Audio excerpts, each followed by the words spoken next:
Well, hey, everybody, and welcome to another edition of Force 5. I'm Ken Plume, your host, and Force 5 is a show where I have a guest come on. We talk about their 5 favorite Star Wars action figures from across any era, any scale. And for this episode, my guest is a wonderful person, an amazing creator, my 3D printing guru as well, uh, Joel Watson. Thank you for joining me. Hi, Ken. How are you doing? I'm doing good, buddy. So we'll talk about the 3D printing guru stuff later. If you want to. You have led me down a rabbit hole. A dangerous rabbit hole. The great thing, what you probably should have done when I came to you for help about how do I do this, was just go, I'm not going to tell you because this is a journey you don't need to go on. That is what happened for about a year. You need to respect the fact that I did try to save you. You did, but then the problem was I got a printer because of another friend who should have turned me away and not encouraged this. I did everything I could, other than tell you it was poison and to stay away. It did, but every once in a while you drop these little things like, look at this amazing thing that I just created.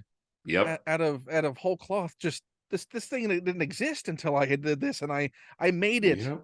I made it with this printer here and my mind. Yeah, I'm a dangerous Pied Piper in that regard. Yeah, this miracle machine making magical dreams manifest. That should be the 3D printing. That should be their tagline, right? For it's the same thing as like if brick was new and there was a guy that built his own really strong house, and then everybody was like, "Oh, do mine," and it's like, "Oh no, brick's brand new. You don't want to get into this. You should stick with like thatch and reeds." You say that, but then if it's, maybe it's the guy who first did decided that you could take marble and not just build buildings, but actually carve a statue out of them. Yeah. It's dangerous knowledge. It's the future, and I'm happy to shepherd anyone down that scary path. But it is as you have learned, it's an undertaking, to say the least. It is an undertaking and is a terribly, terribly slippery slope. Speaking of slippery slopes, let's talk about your collecting journey. Yeah. Do you recall as a kid what was the first sort of toy line that caught your eye? So here's where I will likely be different than all of your guests. I was an avid toy freak my entire childhood. Did not have a lot of there were no kids. I never lived near kids. I was basically always alone. And I ran these season-long scenarios with my action figures. That was my outlet. It was the Joes are moving in across the bedroom, but Cobra's over there on the couch, and can't wait to get home to pick up where I left off, that kind of stuff. So you had season-long arcs. Absolutely. I mean, I think it prepared me for writing fiction and TV and video games and stuff. Is that I spent most of my really formative young years just alone in my head, creating these worlds that I would extend from the shows. It would be well, they don't address this in Transformers the show, but I'll figure it out. I'll complete so you were this creating journey. Lore as well. Oh yeah. And even though 3D printers weren't a thing, I would augment figures with Play-Doh to show Professor X's mind powers, or well, I'll get into this with one of my toys, but when things were missing, I would improvise the best I could. And that, I don't know, that for me was a childhood thing. And I made it to about age 11 or 12 and discovered guitar, which, I'll give you a brief tour. This is what's currently occupying most of my money and time. But it's an inexpensive hobby. Exactly. And I put the toy stuff aside, but I kept about half of what I should have. I kept everything in this cabinet. Most of it is original. This is stuff I had since I was 5 or 6 to 10. The only toys I have collected since then are primarily either things I lost or never had Right. that go into those collections. So like, for instance, just recently, I bought an original 83 or whatever GI Joe Duke, because in my little head canon, my little stories, I had to keep explaining where Duke was, because like, Duke should be here, all the other Joes are here, where's Duke? And I saw him in a shop not too long ago, and I was like, $50, I'm a grown up, I'll take it. Was that the exact words you used to the Yep, shopkeeper? absolutely. I said, I'm a grown man with several credit cards. Why don't you, and a decent credit score? Why don't you go ahead And and you give me showed that? them all. You Yep, be like, pick one of these. yep. And so I mostly fill in gaps or replace things that are inexplicably gone. And we'll get into that with one of my figures as well, which is somehow I ended up with everything I ever had from that era, minus like the one most important thing. Where is it? I don't know. Who could say? They were all in one box. So you were playing alone, so it wasn't like there were kids or No trades or way. anything like that. No, if you know the scenario that I lived, it was like, it's impossible that one figure out of a dozen is missing. And the only thing I can come up with is that for a long time they were in storage at my mother's house, and she moved 3 or 4 times when I didn't have my figures. And who knows? Like, who knows what happened? Just fell out of a box, or Who could say? Or a kid came over and she went, pick something out of the box. Who knows? Some egregious crime. So one day you're going to open up your front door, and standing on the porch is going to be that figure who finally made its way back to maybe you after all these years. So I told myself I'm basically not allowed to buy new figures from new lines, because down that way lies madness. Look at your office, Ken. I don't know what you're talking about. I It feels like there's some judgment happening here, but I'm not entirely sure. I don't know if They it's keep putting out stuff. I mean, it's almost like they want you to keep buying it forever. It's almost like they're playing into some sort of addictive Yeah, aspect of collecting. I'm not something sure like that. exactly. And so I see You can't every have great too many once in a while. Vaders. That's all I have to say. Man, You can't have too many. every once in a while I see something and I go, if that had existed when I was a kid, like, why couldn't they? It's all still just plastic. Why is it so much better now? That sucks. Have you given in to getting anything new? Or are you very Uh, strict when it comes to that? Here's Lego Optimus Prime over my shoulder Okay. here. So there are exceptions that are made. That was something like $200. I don't know. So you can get a vintage Optimus Prime probably for less than the Lego Optimus Prime. I have a vintage right there, and I have a replica next to him, because that was another one that was, I wanted it. I didn't understand supply chain, and I didn't understand that they killed him in the movie so that they could stop making toys and make new toys. I didn't understand any of that. Yeah, it was a And product so line refresh. And so I would check every store every single time we went to every store for like 5 years, looking for Optimus Prime, not knowing that he would never, ever be there. And they reissued him like 2 or 3 years ago for, I don't know, $40. And I was like, the real one that probably has floppy joints is 150. This is identical. It's made from the same molds. I don't care. I just want to look at it. You I just want to say hold you it. finally bought that thing in Yeah. a store. Yeah, I just want to hold it. I want to open the box, tear through the packaging, set them up how I want them, put the decals on. Wonder how you could have lost that hand in the 5 minutes since you opened it. Yep. Yep. And so with my Star Wars, it's kind of been the same, where I am allowed by my own internal mechanisms to get new items, but I try not like decorative or like the Lego stuff, but I try not to get new figures, because I do feel like I would never be able to stop. Like, I know myself well enough that I really do think it would become, I've got plenty of obsessions, and I think it would just be more than I can handle. So I keep what I've got. I fill in the gaps when my adult money allows me to, and I try to keep it at that. But you're However, flexible. You're flexible though. And how? Yeah, I mean, I'm wearing a $100 sweater from Galaxy's Edge, so Well, you're not like there's a good mutual so friend of ours, Storm from Paul and Storm, has a very strict one in, one out policy that he won't not a bring bad way to anything live. new in collection wise unless something goes. Mm-hmm. And I gotta say, I don't think I have anything that can go. And so if I were to adopt that policy, I'd already be at a stalemate because, like, what's gonna go? Nothing. Yeah, and you know you'd eventually just force yourself to get it back anyway. Somehow, I would feel bad about it forever, like I feel bad today that I didn't keep my Thundercats. When I looked at my landscape of toys and the boxes they occupied, and I thought, all right, you're not a kid anymore, but man, you can't get rid of the, got to keep the Joes, got to keep the Ninja Turtles, got to keep the Transformers. Thundercats, I guess that can go.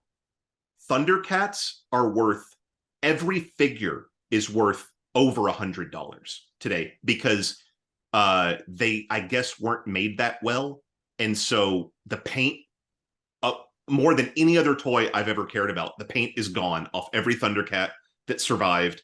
The ones that look good have bad paint and are like $100. The ones that look great are like $200. What was the condition of yours when you got rid of them? Pristine. Perfect, like display quality, pristine. And as would normally happen when I would decide a full collection of toys is not something I need anymore. And this was every main Thundercat. I didn't actually have any of the villains.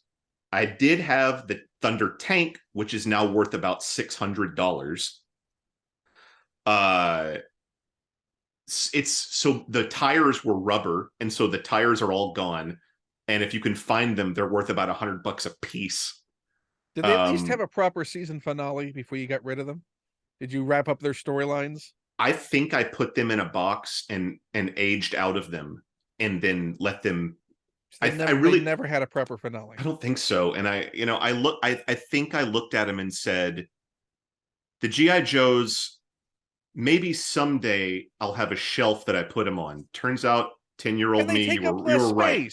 I mean, and they take up less figures. Space. Thundercats like this big. It was probably box size alone. And I went, no more Thundercats. And what would happen is my mom would sell them to a friend to give to her. I kept my toys in such perfect condition that her friends could give them as Christmas presents and no one would be the wiser. They would just say, we unwrapped them for you. Yeah, they're because they were perfect. And with the Thundercats in particular, I knew the kid that got them, and I watched him and his siblings destroy them over the course of the next few years. It was so much. His mom cut my hair, and so we would go over there like once every 6 weeks, and I would see like Lion-O buried up to his ass in, their front yard, and like just legs broken off, and just, it was devastating. I hated it. And that was a choice you made. And I never made it again. I never did it again. I learned my lesson. That's like Andy dropping a box of toys off with Sid and going, enjoy. I was looking for Bonnie and I got 3 Sids. Yeah, it was bad.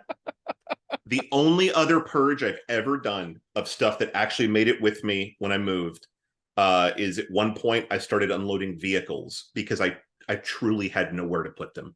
I had probably a dozen G.I. Joe vehicles, including the General, which is like second only to the USS Flag in terms of giantness. I mean, its footprint is about yay. You had to roll it under the bed, and it was so heavy that its wheels squeaked. Well, I mean, the Flag was a bed. Sure, you could probably put the General under the Flag, maybe. Yeah. And I started getting rid of vehicles, and I got rid of a few bigger Ninja Turtle vehicles too. And but I was old. This was when I was probably in my mid-20s. I might have even been saving for like, a house or a wedding or something. And I got money for them. They were worth something. And I think I made those decisions as an adult. And to this day, even though I miss looking at them sometimes, I'm like, where would they go? I would need another room, which we don't have basements in Dallas, Texas. So I don't know where to put all this stuff. Yeah, and it's not the same as, going over and seeing some 40-year-old guy burying them in the dirt. He might be. Adam Berneman, if you're still out there and you're burying my He occasionally Ninja just Turtle asks, just vehicles, check in, like, "Hey, you remember me? I sold you these things for years. Like, can I just get some photos? I just want to see how they're doing. I want proof of life at Are least. they displayed nicely? Are you keeping them Lino, up? I need Lino holding today's newspaper. Is there do those now adult children obviously? Do they keep the remnants of those toys? Are they sitting in a Tupperware box? Who could say? Would you, if you found out that what remains of your Thundercats were sitting in a Tupperware box right now, would you want them back? I would conduct a SEAL team type operation to retrieve them. There would be rappelling harnesses involved. Yeah, I would liberate them and repaint them and fix them.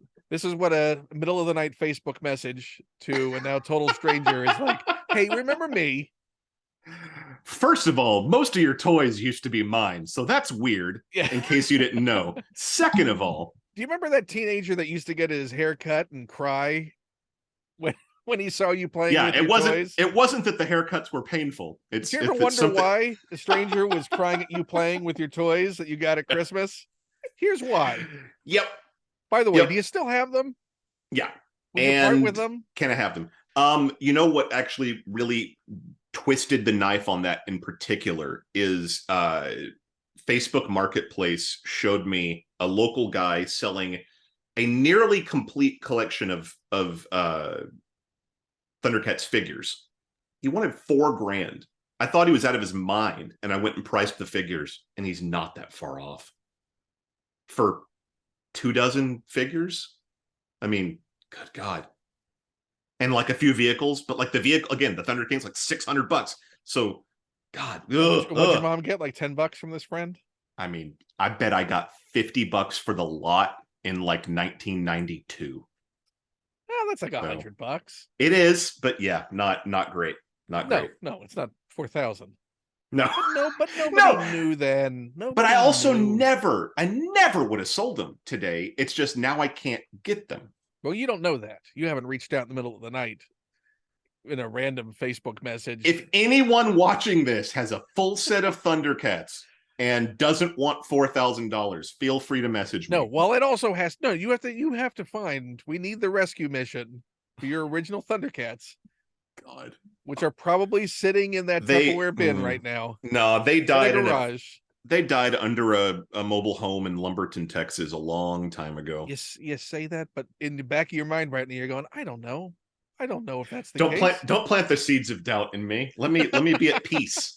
They're already planted and the ground is fertile. Speaking of which, let's go. So I, as with all previous guests, I told you ahead of time to rank your 5 choices. Mm-hmm. But you've chosen not to pre-rank. So you're going to be making in the moment gut decisions from your selections. I've only got 2 ranks. I've only got number 2 and number 1 that truly matter in that order to me. The rest of them could be interchangeable. Okay. So now you're going to have to determine how interchangeable they are. So which is the one that was close to falling off the list in your number 5 position? Okay. So they are kept in their original container. I mean, they're normally displayed on this shelf, but I have returned them to their original home. That's their dressing room. so that we could experience together what it was like for me. You can actually see my name on here in my mother's handwriting, I suppose. But this is actually worth quite a lot if I had the thermos, and I don't. I mean, that's where you're supposed to store your accessories. Right. Okay. So here, bad news is I've got about 10 in here because these are the ones I had when I was a kid, or per my rule, the gaps I filled in recent years. So if I had to go number 5, here's what I'll do. He belongs on the list because had I had him as a child, it would have blown my mind. I'm not even sure if I would have had access to him. I lived in a small town called Beaumont, Texas, near Louisiana. And we had like a toy store, and then later we had a Toys R Us, and later we got a KB. And if it wasn't there, you couldn't have it. And they didn't have a lot of this stuff. But a recent addition to my collection, probably in the last couple of years, is a non-rocket firing Boba Fett, because you couldn't buy the rocket firing one. But he's got the rocket. Yeah. Just No. doesn't do anything. I mean, So it's prepared. It's ready to fire. this is one that I knew about the rocket mythos. I'd actually watched like an episode of a toy collector TV show where they try and find the prototypes, and they do. They find one of them, and it sells for $160,000 To Rick Springfield. Okay, I believe you. um, uh, and then I think in my mind I thought, right, they never made that figure, because I never saw it as a kid. I never knew anybody that had one, and I just hadn't looked it up. And I was like, yeah, Boba Fett, they just never made him. And then when I got back into this, I just go, Kenner 1977 Star Wars vintage on eBay. And this is one of the first things I saw. And I was like, I didn't know they had it. I'm sorry. I'm sorry, Boba Fett. I would have brought you home so much sooner. So you never knew there was just a Boba Fett figure, period. No, I knew the legend, and I thought that meant they're all gone. There. It just I thought there. they were Atari ET'd, right? I thought they were in a landfill in New Mexico or something. We can't get the rocket to work. We're just going to have to trash all these. That's kind of what I assumed. I'm glad I was wrong. Would have enjoyed having it as a kid, but I'm glad I've got him now. And this one in particular, just damn near flawless paint job. I really couldn't believe that I managed to find one that, I mean, other than the fact that they're not super well painted to begin with, it's I think it's as good as it ever could have been. I cannot remember. I think the gun is a repro. I don't think any of the ones I've bought vintage had their accessories. And if he was 75, the gun was probably 15. It's just a disproportionate, ridiculous amount of money for a tiny plastic gun. And I've been through that process about 4 times. So is that important to you to have the original accessory, or is it just having the figure? Yeah, it's extraordinarily important. So and it's part of why it's got to be as pristine and original as you can get. Part of my problem, let's call it, part of my neuroses as a child with not having a lot of kids around, not having a lot of friends in the house or anything, and conducting these play scenarios was kind of everything had to be perfect. And I think part of that was, we didn't have a lot of money, and my extended family came from like dirt poor, not a lot of money. And so the idea that things could be replenished or replaced seemed impossible. So I very quickly and at a very young age internalized, you got to make your stuff last. You got to keep it in good condition. Every one of my action figures was in a sandwich-sized Ziploc bag with all their equipment and the card cut out from their box, and just put in the right shoebox. All the Ninja Turtles, all the G.I. Joe, all the Thundercats, all the Transformers. And it freaked my friends out. They were like, are we allowed to touch these? And I'm kind of like, no, you're not. Not particularly, no. I've seen what you do to your stuff. Your Lion-O's buried upside down in the garbage. You're going to watch me play. We're in season 2, episode 3. Yeah. That was the other thing that I had a hard time with, integrating other kids into my play. I was like, no, that's not what they're doing right now. Or you have just put the Joes in the turtle van. This isn't a crossover episode. What are you doing? It's not a shared universe. we won't get into that for a very long time. The scales are all off. Yeah, exactly. They look ridiculous driving in such a large van. You take your imagination and you leave my house. I'll tell you, would a Ninja Turtle fit in a Cobra Viper plane? No, then don't do it the other way. It's ridiculous. You made a fool out of yourself. Why are you crying? Why? Get out of here. Get out. I'm 6. Get out. This is a lost episode. So I was a lot of fun to play with. Everyone really liked me and how I did things. And so when you went over to another kid's house who didn't have those considerations, would you just be there just aghast at how they would play? Yeah. Like I said, all of my friends' toys were busted. Arms, and they all had siblings. That was the other thing. I'm an only child. They all had siblings, and it was just understood. Toys are busted. They're broken. They're scratched up. One guy I knew was the guy that would take the hairspray and the lighter and like burn GI Joes. And like, you're not okay. This isn't good. And it made me. It was like, while I'm here, I can experience what it's like to play rough with toys. When we go to my house, you're not touching anything. I don't know. I don't know what to tell you. Now I've sussed out that Yeah. That's a real weird thought process for a small child. But like, that's, yeah, well, hey, particularly I would assume that if you have an older sibling, then that you got a lot of hand-me-down toys, that there's probably a lack of possessiveness, because yeah, that they are just a transitional thing. yeah, At some point they're going to be passed along to a cousin or another sibling or yeah, some other stranger. There's no permanence to these toys. yeah. And for me, it was like, you've when someone tells you who they are, believe them. So it's like, when you show me how you treat toys, I'm filing that away in the mental Rolodex, and you're not touching any of my stuff. So how many years Like, ago did you get the Boba Fett?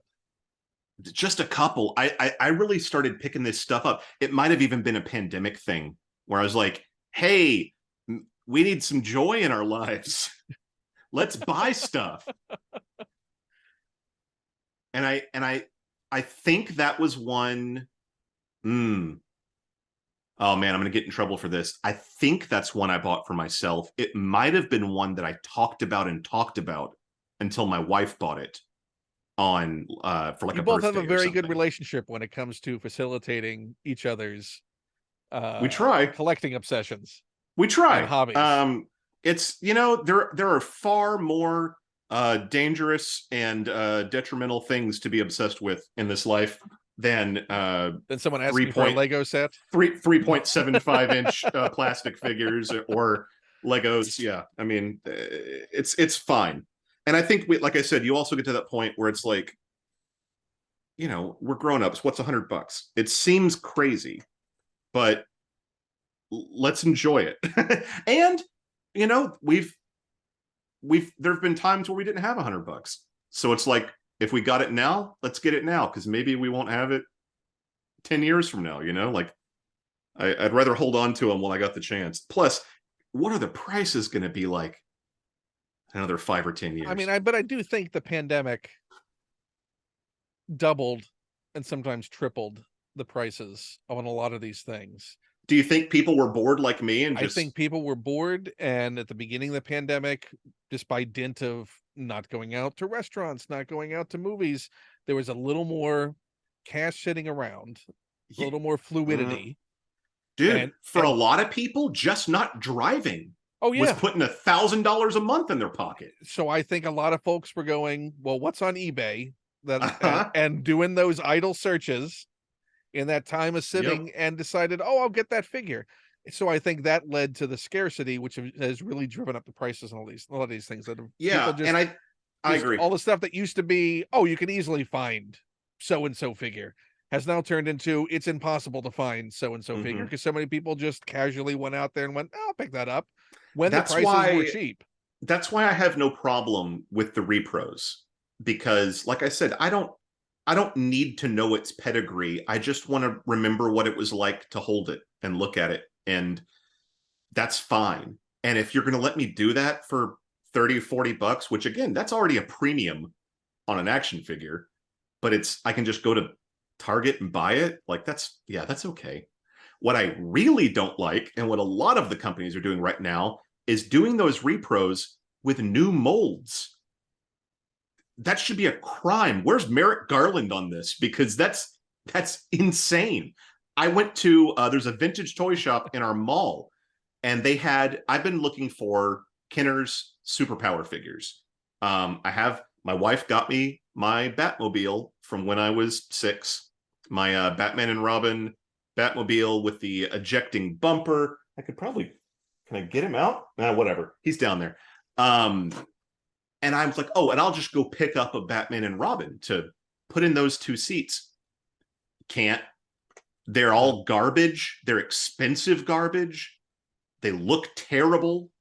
They're like $100 a I mean, piece. those also had action features, so if anything is going to run the risk of breaking, They did You this. know, it's going to be kids constantly squeezing those legs Yep. together to get arms to move up and down. Yep. And so they've reissued Kenner Superpowers, $20 a figure with updated molds that look modern. It Yeah. sucks. Well, so I think that's different than. So obviously, Hasbro's been doing like their Star Wars Retro, which is scans of the original figures that are essentially like getting the original figures. Then you have companies like McFarlane, I think, is doing the Superpowers that are like, we'll just use the iconography and the name of the line, but we're doing new figures within it. But the packaging is the same. Yes, that's what. Yeah, we're going to use a bait and that nostalgia. switch. Yes. Oh, well, totally it is. I saw that one because I kind of was enthused about the idea of getting some classic Superpowers figures. Yeah. And then I saw the Dark Side. It's like, that's not the Dark Side. That's not the lumpy Dark Side that I remember with its little shine hole in its head so the light could shine through and light up his eyes. Yep. Yeah. No sale. And from across the store, you think you're going to get what you think it is, and then because we know that packaging. However, I don't want to get him either. He's up there. Marvel, whoever's doing it, has re-released a line of figures that I was buying in like 91, just general Marvel. I don't know if there was a name for the line, but it was just all the mains: Spider-Man, Captain America. No X-Men. That line was running separately, concurrent with the Those were cartoon. the original Toy Biz figures from the early 90s. Yeah. So I've got Iron Man, I've got Spider-Man still. They've re-released most of those, and they are identical, perfect. There's a few of them calling my name, and I think they're like $40. It's a little pricey for that. But there's an Iceman that I always wanted because he's translucent. How cool is that? Well, I mean, you've seen the Marvel retro line that they've been doing, right? Depends. They're the ones that have like, if Kenner had done a line of Marvel figures in the 90s. Okay. A la Star Wars. No, I have not seen those. 5 POA. I can't find one nearby. I'm positive they're there. Yeah, there we go. I have the Thing figure. So 3 3/4 scale, 5 POA on packaging that looks like if Kenner had done the line, rather than, I think Mattel did Secret Wars, which was the Marvel action figure line. Okay, I know I think my Spider-Man is a Secret Wars figure. Yes. It's slightly taller than Star Wars figures. It's probably more along the lines of like a 4.5-inch scale. Weirdly posed. They had weird little action poses, but this is very much if you did like a Kenner, just stand up straight. This is your model pose. And I'll show you because I have one in package right now. They just came out with a Sentinel figure. So, big X-Men villain for anyone who's not familiar. So here's the standard scale. Here's the thing. This is the Sentinel figure they just came out with in the retro packaging. That's pretty cool. But you can see it looks, it's got great artwork on it. Yeah. Classic. Very John Byrne style. Yeah, that's very cool. But, that's what I'm telling you, though, man. It's dangerous. This might be a line that you're going to start looking at. It's dangerous. You got to have. I have to maintain my rules, or else it'll just never stop. But you've already said that there are exceptions, so yeah, you've already the loophole exists. Yeah, the loophole is just if I want it bad enough. So we got your number 5. What is your number 4 choice? All right. You're probably not going to allow for any nonsense like putting 2 together as number 5, would you? Because that seems like that would be against the rules. You know what? These are not strict rules, but you do have honorable mentions. You do have honorable mentions. We'll get to the honorable mention. Then for number 5, I'm probably going to do this guy. Well, we did number 5. We just did number 5. Sorry, number 4. Number 4. This guy. So this is classic C-3PO. This is probably Return of the Jedi era, because I think this is where all of my personally owned, not recently acquired figures came from. I think that was the first movie I saw in the theater. I would have been 3 or 4. That was an 83 release. Yeah, and I'm an 80. Texas maybe got to you by 84. I'm an 81 release, so sometime within that. But if I remember correctly, I mean, this may be the first, and by extension, the oldest action figure I've ever had. I do not remember a time where I did not have this C-3PO. And this is your original. This isn't a rebuy. Yeah. This isn't. Mm-mm. And I'm not even sure if it was supposed to be a feature, but I like that his parts came apart, because then you could make it like he was in the backpack and Chewbacca was carrying him around. Starting with the Empire Strikes Back release of that figure, he was made to have detachable limbs. And the Chewbacca would come with the vinyl backpack that you could carry him in. I probably just made one out of construction paper or something, but some of these toys are so old, and so that I don't remember acquiring them, that I don't know if they were even new when I got them. I don't know if I got all of these from a garage sale or something. Well, they would have been on shelves through 85. Yeah. So it would make sense, but I just have no recollection of how I acquired them. So there's like, so they could be hand-me-downs. For all you know, it could have been some other kid that got it from a few years earlier that your mom acquired. Yeah. And the only reason I might be the kid in this scenario with the other kid like me wondering where his C-3PO is. The only thing that makes me think this might not have been mine originally is that it's either somebody else's, or the chrome just didn't last, because this is probably the only figure I have that's like mostly worn down to plastic in several areas. Well, that vac metal does not hold up well in general. Even you just storing them in a case, with age. Yeah, it might have just flaked off over time. Like, who knows? Yeah. And the fact that it has the removable limbs means you're going to be pushing those in and out, and there's a lot of friction points that are created on that thing. He's still in great shape though. Like, all the joints are tight. Only his back is maybe worn. Most of the metal is still there. I don't know. I just always really dug this guy. Like, I don't even know if I knew enough about Star Wars to play Star Wars when I got this. So my attachment to it is extra Star Wars. It's outside of the realm of canon in that it's shiny fun figure. Yeah, it's just a thing I had when I was 4 that I loved. And then later probably realized, oh, it's that guy from those movies. And there's something about those vac metal figures, which you don't get vac metal anymore for really logical environmental reasons. The entire Silverhawks line was made this way. I also had them. They are also worth ungodly amounts of money now. It was my Silverhawks and my Thundercats all went to the same place for the same reasons, and I should have kept them. I didn't need the $50 that bad. Yeah, but hindsight, you can't go back. At that time, it probably seemed like a very mature thing to do. Sure. I bet I felt like I was growing up, and I probably bought a guitar pedal or something. And you had saved the others from that fate by going, well, I'll make a concession of getting rid of these. So you can't say that I have to get rid of all of them. Who knows? It might have been an edict. I might have been told, you must get rid of some of these. Pick your least favorite. I don't know. Some trauma. So right now, those Thundercats and Silverhawks, what remains of them are in a Tupperware container in somebody's basement. I'm telling you, man, if you had seen how they were used, you would not be assuming Tupperware. You would be assuming they are bashed into the dirt. I mean, of all of them, those Silverhawks probably came out the worst, because that vac metal is just going to go so fast. They were pristine when I parted with them. Have you rebought any of the Silverhawks since? They're too expensive. See, here's the problem. Yes, I could buy one Thundercat or one Silverhawk.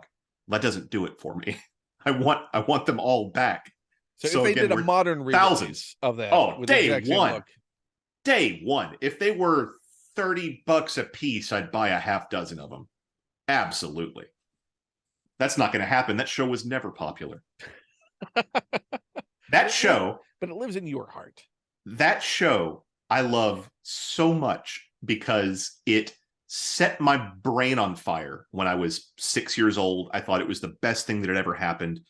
I looked it back up in like YouTube times, and I'm like, this doesn't make any sense at all. This is terrible. So I stopped. I stopped looking into it because I didn't want to ruin my memory. But then I read the wiki, and it was like, yeah, an executive said, hey, do Thundercats with like birds? Yeah, whatever. same animators, same directors, exact same voice cast, and yeah, it's Thundercats with birds. So I liked that was, I don't know, effective on me. I was the target, even so much so that when it was mildly successful and they went, hey, the same thing we do it with fish. And they, same voice cast, same animators, same everything. And what was that show called? Tiger Sharks.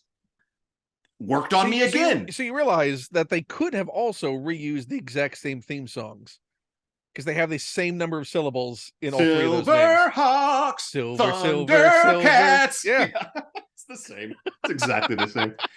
I do appreciate that I was so in line with their target demo that they could not, if they had gotten me in a room and connected my brain to machines, they would have seen all the needles like going nuts. Yeah, more. Yeah. Where can I get? Can I get? Yeah, give it like, all. Yeah. Bumper pigs. I'll take bumper pigs. Give it to me. I'll take it. I don't know what it was, man. It had sci-fi and fantasy mixed. They all did. Sci-fi and fantasy mixed. Good versus evil, a team, a leader trying to prove himself, whatever. But then just like world-class toys. I mean, not only amazing toys, but more durable than, for instance, your Kenner. These are and have always been delicate. Right. Well, they were that 5-inch thicker sort of He-Man scale. I know yes, they're actually a little taller than He-Man's actually. I know you know this, but I love that this was the first 3 3/4 inch action figure ever because somebody, I don't remember if it was Lucas specifically, went, use less plastic. What do you mean? Just it'll cost less. Use less plastic. And they were like, that's ridiculous. Okay. Well, you didn't have the Fisher-Price Adventure people. I don't know those. The Fisher-Price Adventure people were the 3 3/4 scale. And I think, but is that what they based it on? Yes. So the original prototypes for the Kenner figures were the Adventure people. And they also realized that you can't do a franchise, or you can't do a film that relied on vehicles at a large scale. Yes. But see, that was the way I read it or heard it or whatever on whatever documentary I was watching, was that it all kind of came together in this beautiful discovery that was some of it's apocryphal, but most of it is just it's always going to be monetary. Yeah, it's cheaper, and we can charge the same, and we can sell these giant play sets in these vehicles. And I appreciated that it gave rise to the idea of the action figure, the small vehicle, the big vehicle, the base, like that hierarchy. Well, if it was, I can certainly say, I think we can make the leap that if not for the success of the Star Wars line, G.I. Joe would not have had a comeback because that scale allowed world building and had G.I. Joe really relied on vehicles and play sets. It allowed me to run my season-long story arcs. And it also allowed Mattel to go, we passed on what? They're making how much money? Or Hasbro or whoever it was. Hasbro. Yeah. Going like, are you kidding me? Oh my God. Yeah. We left them out of the office a year ago. But speaking of saving money, I'm sure you in vintage have seen how brittle those G.I. Joe vehicles are. That plastic is not the best plastic. Yeah, it was not. I'm guessing it was probably something like PLA that is rigid but inflexible. And the worst part about that is it all had hinges and connecting components. So many tabs.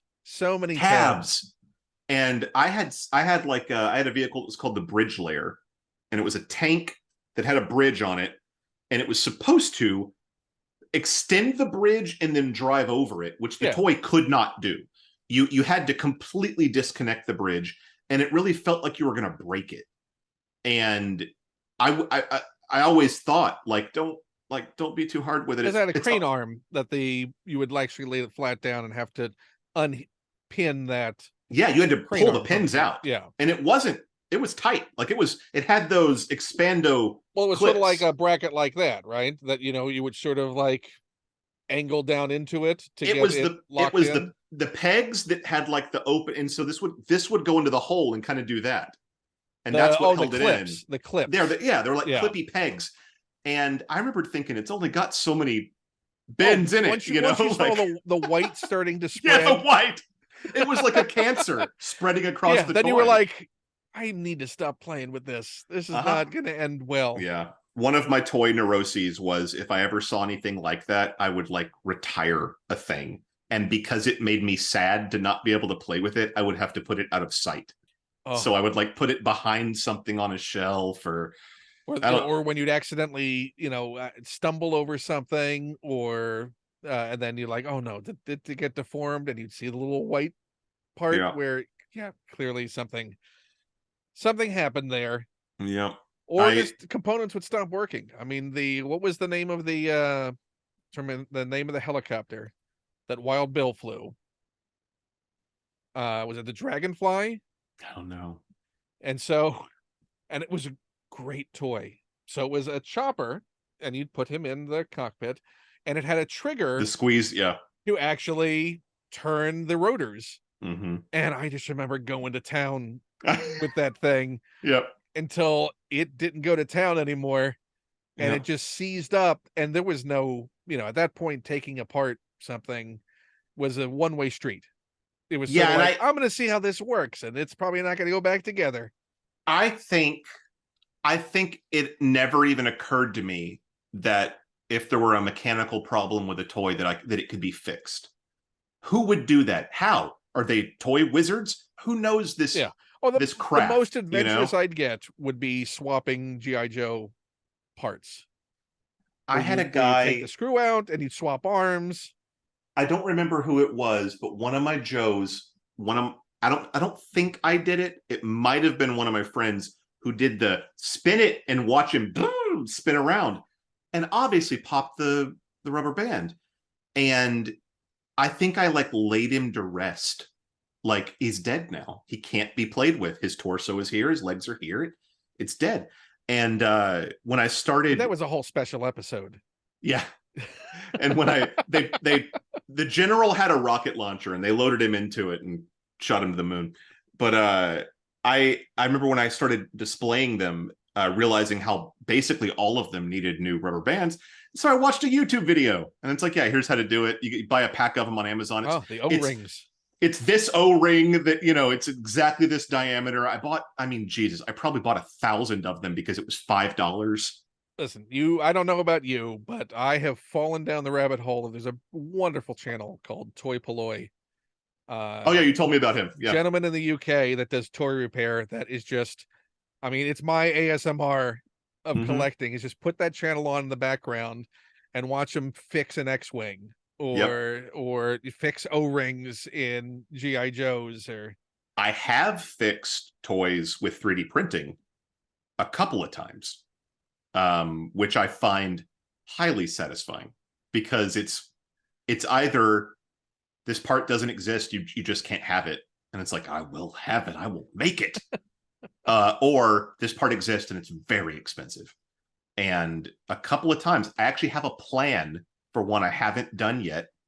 I have the I don't know if it's called like Generation 2 or whatever. It's the latter day Cobra Commander that has the silver suit and the helmet. It's like a big underwater breathing helmet. Post movie. Yeah. The post Serpentor Cobra Commander. It's like a battle suit, I think it was. Yeah. And no one has the hose that goes from the helmet to the mouth. They just didn't survive. And it was such a finicky little piece that it was really you put that on a kid's toy. And I realized Joe is infamous for that. And I realized that I could, you kind of can't buy them. They really didn't survive. Like, I can't go pay $20 for one on eBay last time I checked. But I realized how simple of a thing it is that I could print it straight and then blast it with a heat gun for like 1 second and mold it, and then just like pop it in. So like, that's on my list of things to do. I like that I can do that. That's a superpower that I'm glad I have. Or something even as simple as printing figure stands. Yeah. Have Yep. you done a lot And of that? I mean, your displays, like I'm looking at your shelves right now, you seem to have pretty so these, static yeah, displays. Like yeah. it's not action posing. It's sort of like a nice No, lineup. it's all about space and like just looking nice. But I bought a bag of these, and they've worked well on all my Star Wars figures. On that Duke I mentioned, I don't know what the deal is. I popped him on one of those stands, and it blew his ankles out. I mean, his ankles exploded, Yeah. and that was after I paid $50 I for had it. a C3PO that happened too. I think Made it's me just so the mad. kind of plastic that those were, if that there's no tolerance, Mm-hmm. and it was the peg was just a little bit wider, and you push that on there, and you're just thinking, oh Man. yeah, it's gonna go right on, and yeah, the good thing is it does super glue really easily I back did into so place.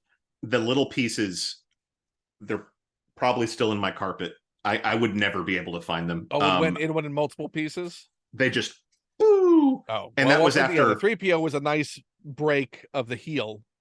yeah. This was the follow up to me the what I just said about I'm a grown up. I can spend $50 on a toy. Yay, I won! And I got home and like instantly sad about it for the rest of the day.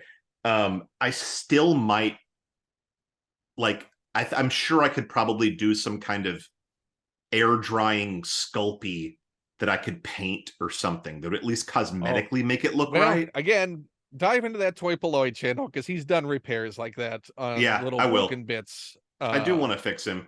I really do. And you have more painting skills and things like that than I do. And maybe patience. I That's don't why know. every print I've done is still white plastic. Yeah. I'm No, terrified. the finishing work is terrible. Yeah, I'm just so terrified because I'm like, it looks right now. I don't want a sad thing that looks like all the ceramics I did as a Yeah. kid. I just Yep. don't want that. I don't want to look at some weird, drippy, outside the lines, sloppy. If you want to take a small tangent, I'll tell you.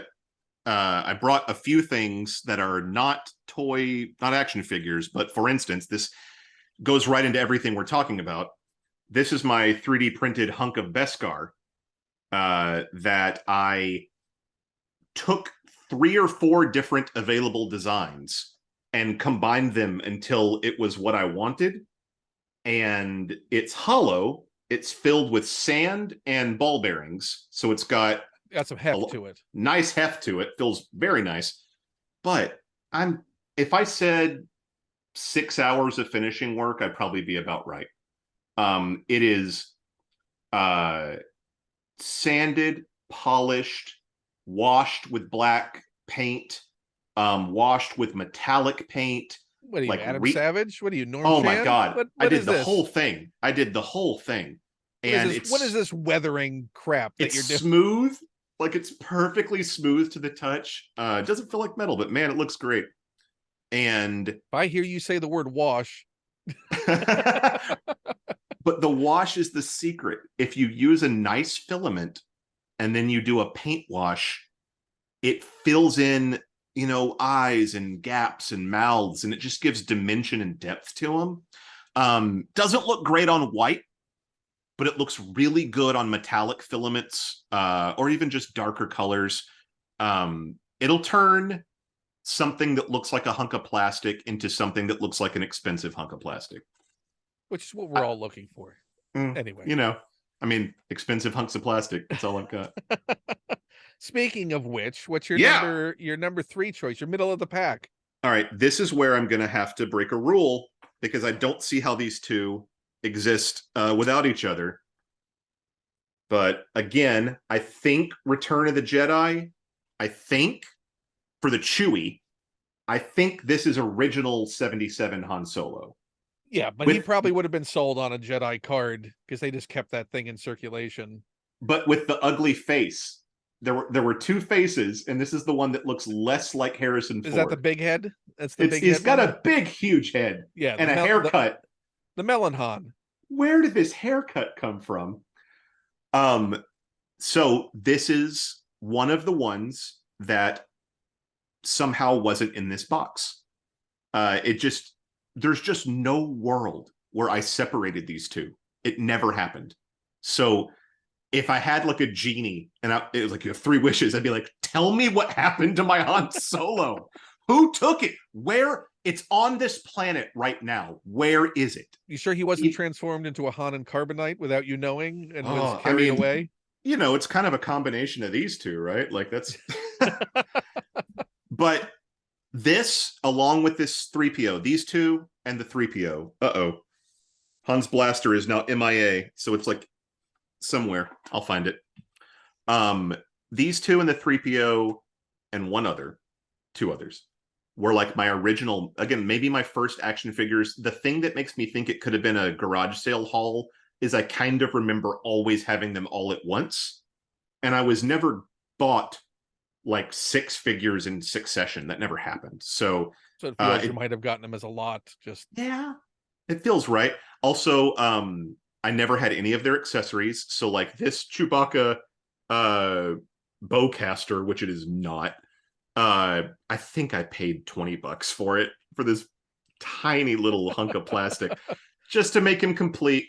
The Han was a gift, and my wife ordered it, I think, for a Christmas, and it got stuck in shipping or something, and so she gave me a printout.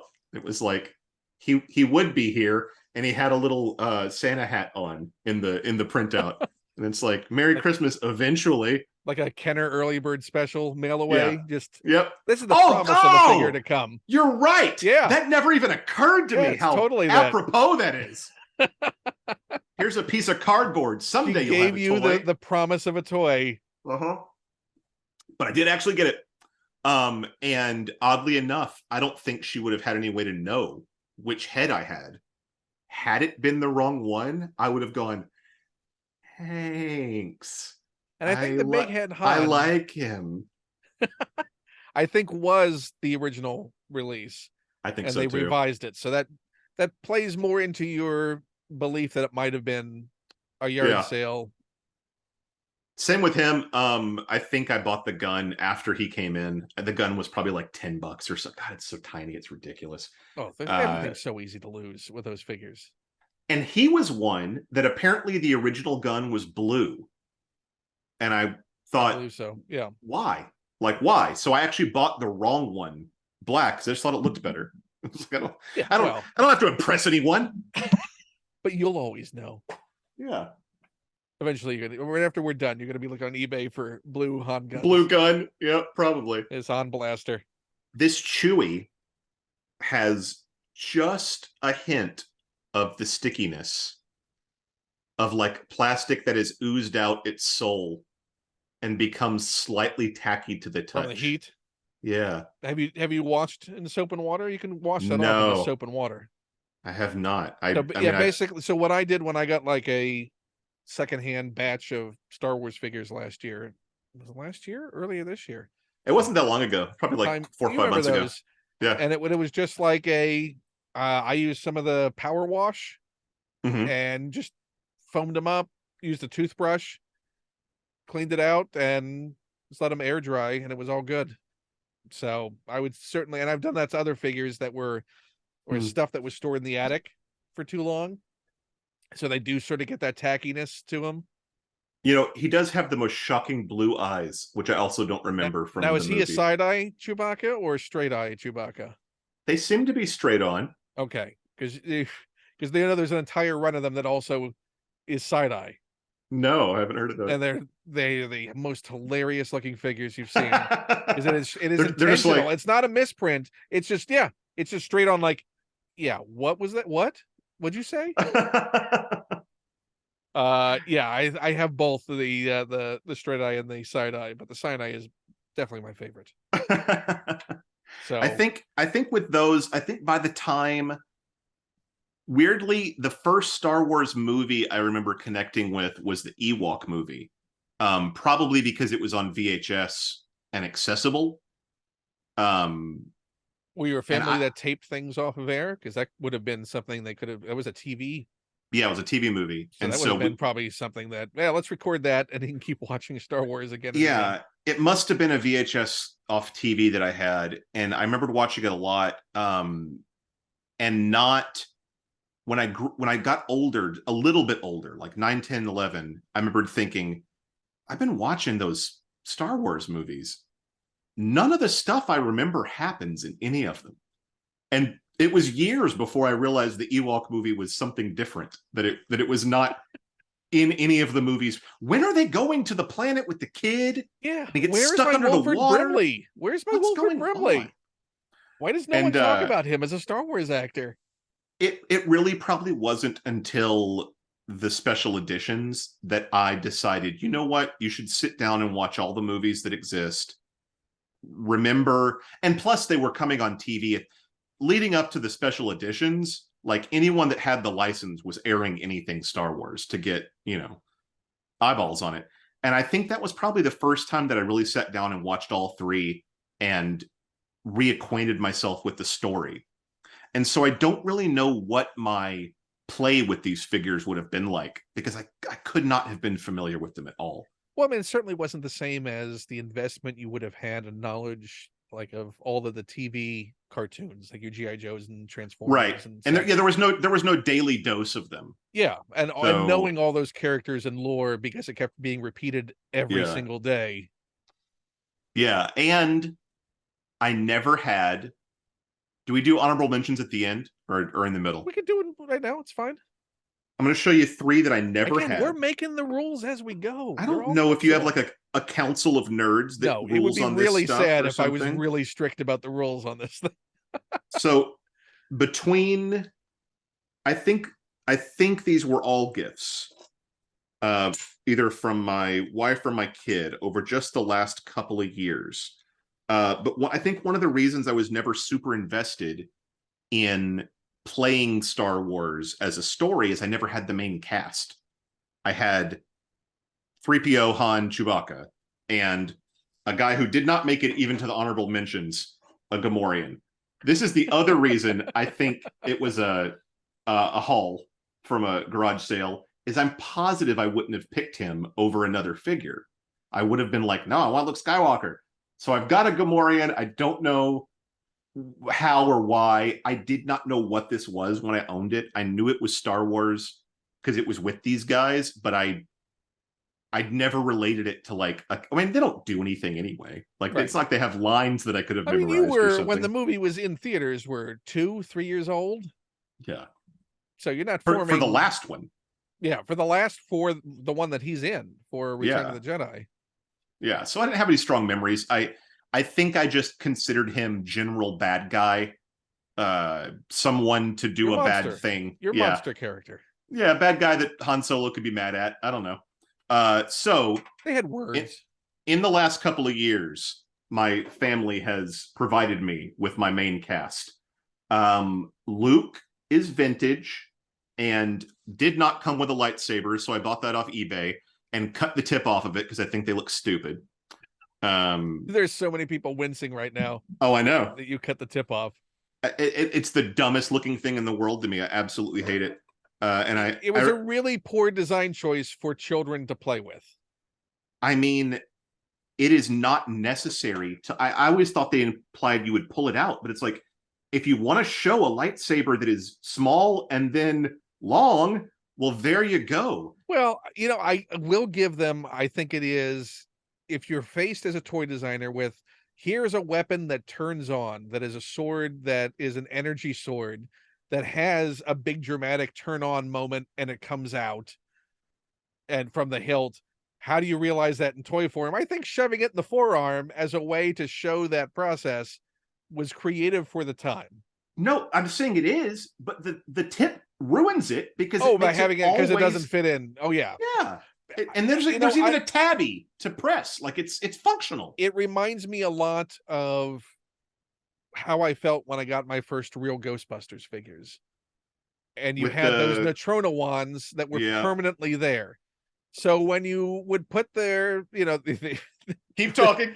When you'd put their wands on their packs, you just had this 4-inch, yeah, you had this no, well, even more than that, was like 6 inches almost It, of, it's an insane amount of plastic. Like and the fact that it's you couldn't take that off. The first thing I did when I got those was chop those wands off because it didn't look right. It only the only thing that bothered me more than that was having a Slimer that was wildly out of scale oh with the cartoon Slimer, to the point where I remember they sold like a pencil topper at that time, which was the and he was better Ghostbusters, in scale. which has the Ghostbusters firehouse, so maybe about what, an inch and a half, 2 inches tall, and it had a little white post that came up and curved over, and it had a little Slimer that could spin around on that post above the firehouse. But that Slimer, which was about, maybe the size of a large marble, was to scale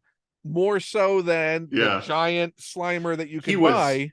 at least this big. He was the size of a hamburger. And so I cut it off, that pencil topper, and that little Slimer was my play Slimer. Yep. But by that point, because Ghostbusters had become my thing, and Star Wars was a thing in the past. I remember the Rancor was one of the ghost monsters that they would fight against, which It's made a good great repurposing. Ghostbusters. Yeah. Yeah, not bad. I a kid me would not have been allowed to modify a toy. I would have hurt inside, and I felt it as a sign of maturity that I was like, you know what? I don't like this. I'm It's snipping this gone. off. It's freaking gone. And this Luke is vintage, and it has a replacement lightsaber. Obi-Wan, I believe, is vintage, but obviously the vinyl cloak is a repro because those didn't survive. Well, no, well, they did survive. Mine It was didn't. very rare that it survived. So I wouldn't. So I will show, as you're showing that, I do have right in front of me. Someone mentioned, there's a comment on one of the previous videos that mentioned it's really weird when people would talk on the show and you just randomly reach and somehow everything seems to be within reach of you when they're mentioning things. And well, sure Ah, enough, here is with the yep, pointy bit that you chopped off yep. I hate it. It and looks the so vintage cape. stupid. God, it looks stupid. I Now, hate it. so on my original Obi-Wan Kenobi, I remember this well. Uh it did tear through, as did my on the shoulder, my Vader cape, and my solution to that was to staple the two pieces together so I would have a big metal staple that was crossing over above the shoulder.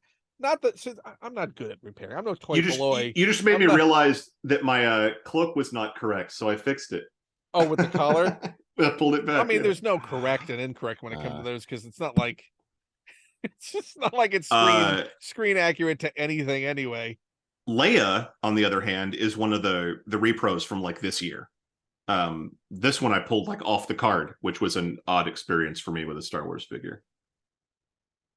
Yeah, that must have been to when you were opening those things, it's weird to, and those you can tell they're slightly different from a vintage figure. The details are not Yeah, quite as sharp because they scanned them.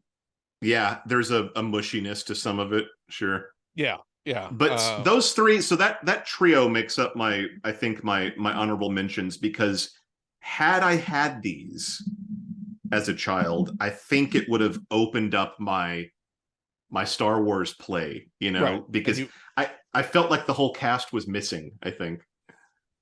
yeah, well, you your main baddie, one of your main baddies is a Gamorrean guard. Yeah. Yep. So you didn't have you didn't have a deep bench. I had a cousin who I only visited. They lived about 400 miles away in Austin, or however far that is from Beaumont. Probably, yeah, it's at least that far. Older cousin? Much older. Like I might have been 10 and he might have been like 19. And we visited him like once. And I went into his room and he had it all. He had every Kenner figure and vehicle they had released to date. So he would have gotten those when he was your age, my at the time age. that you encountered him. And his room seemed to be kind of a shrine to all of that. He also had an amazing G.I. Joe collection at all the vehicles. He's the only person I've ever known who owned the Autobot space shuttle, whose name is escaping me. I know who you're talking about. Did he also have the T-Rex, the Yeah, Decepticon? yeah, yeah. He had all that stuff, and so I was kind of blown away, and I was kind of, I was like, yeah, let's get to know each other. Can I play with this stuff? Like, and that was the first time I'd ever seen Star Wars vehicles, and the one that really caught my eye was the speeder bike, and he had the one that exploded when you like hit the front of it or whatever. And I Yeah, thought, the back pack on the back sure, is sure. the button. Yeah. I thought that was just the coolest thing I'd ever seen. And then I also instantly was like nervous that once it was exploded, that it was really delicate now. And that was a delicate kit. Like the rails, that run to like the front fins or whatever. That was thin stuff. Like that was breakable thin stuff. But not the same, thankfully, not the same brittle plastic that the GI Joe stuff was. Yeah. Like there was you remember the little sort of skiff vehicle that the like Zartan's crew had. I Uh-huh. forgot the name of it, and it had those, the weird little articulated skids on it. Mm-hmm.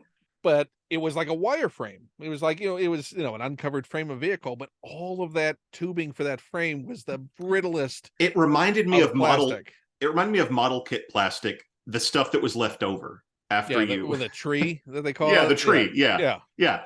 yeah, and so I remember thinking like these are so cool. I would be scared to lose all this and or break it. But he had the AT-AT that's behind you, and he had probably a couple of speeders. He had the Falcon. I'm. Was there ever any representation of the Death Star in toy form? Yes, there was the Death Star playset that was But it released. was it It was was a like multi-level wedge. It was like a pie wedge and had multiple levels. Okay. I think I've seen that. It had like the Emperor's throne room, maybe? No, there was none. No? There was none. It was released for the first film, so it had like the trash compactor area and Oh. the place for Luke and Leia to swing from, and Okay. like a turbo lift I'll down the look that center up when kind we're of done. thing. I'll go But find a video of that when we're done. so is this a cousin you've maintained contact with since? No. No. Like, I So do you think I think they saw him still have it? unlikely. He went very country. The last time I saw him was my wedding, and that was about 20 years ago. And he is like the Texas belt buckle 10-gallon hat. Doesn't mean he can't still love that Star Wars. I mean, to have that amount of stuff at 19 still, That's the for part it that to was make it through the teen years is a huge leap when it comes to a collection. That yeah. means you have enough of an investment to make it through the early teen years of, well, I'm getting rid of all my toys kind of thing. I don't know why I put on a Texas accent. I mean, you're probably not wrong. But He that tracks like he had to have been latter teens, and so he either saw value in it. I know a lot of people are like, this is gonna be worth something someday, and then in that case, he would have been right. Or yeah, maybe he couldn't part with it. I don't know. well, I mean, by the time you were 10, so we're talking early 90s, 91. then that was the fallow period of Star Wars. If you're Yeah, still clinging nothing. on to your Star Wars toys, it's because you still have an attachment to those Star Yeah. Wars toys, because it was a dead franchise as far as anyone knew. For him When to make it that far, when the CSI episode finds a dead guy with Star Wars toys and they call Ken Plume in, you go, well, these are from 1991. There was nothing on the market. If he still had those, that I've profiled this guy 100%. I'll cut the check and all I'll I'm send you an saying is invoice. that cousin may still have those Star Wars figures now in his collection room next to his belt buckles. Maybe. He maybe, you know what? Maybe he has like a Millennium Falcon over a Texas Seal belt buckle He's got right now. A wall of snakeskin boots and a wall of late 70s Kenner action figures. I bet he probably has like a hat band on his hat that is just like all Star Wars. He's that guy. He's Stranger Things. I don't know. He's the Star Wars Texan. That's probably his handle. It's hard to say. He probably calls himself like Lone Solo. We are the Solo state. Solo Star State. You know what? Just for the heck of it later, if he's got it, look on Facebook, see if he has a No, presence. no, thank you. Family on Facebook? Oh, I'm not saying you have to connect to, Ugh. but I would be curious if you looked on their timeline and you saw any Star Wars remnants. If you did, then I would bet you he still has all that stuff. I mean, it was Also, it sounds my like he had a pretty comfortably a sound economic situation, yeah, because that's not inexpensive to go they were that deep like, on vehicles. I haven't had any contact with these people in a long time, but I think they were like a lawyer and a pharmacist or something. So they were doing all right in the 90s. Right. So there was, well, they would have been doing all right in the late That's true. 70s, early 80s. That's true. But that's a lot of investment. I mean, I certainly remember going to the toy store and Yeah. trying to sell my parents on, well, the flag was an automatic no-go. But on the, I can't remember the name of the amphibious vehicle, the hovercraft. That, oh my God. Because My the idea of other taking like cousin, into a pool, that was it like for had me the end all be all. Was like I could float that in the pool with my GI Joes on it. my other cousin who was closer in age but lived much further away at the time. I was probably 7 and we visited them in New Jersey on a military base when he was maybe 10. He had that, and it had the little depth charges. They look like little oil drums, and you could press a little button and they would just fall off the side into the water. And I thought that was the coolest thing in the world. I mean, I wanted that hovercraft so bad. Well, if anyone watching this wants to get you something for your birthday. Well, there are other things I probably should get you besides the GI Joe hovercraft. That was a good toy, though. That was one of the ones, again, that was like, I might have never even asked for it because it had to be 40-50 bucks. I remember all of my GI Joes went in a trade in, oh gosh, well, we were in our first quarters housing, so it must have been 85. They made it to 85. Oh no, they must have made it to the beginning of 86. So past the movie came out. Mm-hmm.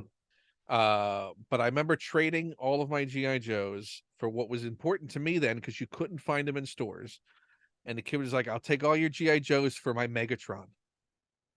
And I traded every GI Joe I had for Megatron. You might have done okay on that trade. That kids were not supervised when it came to trading as children. If my parents had, if anyone had known I had done something like that, they would have put me in the car with the other kids' stuff, and we would have driven back over there and undone the swap.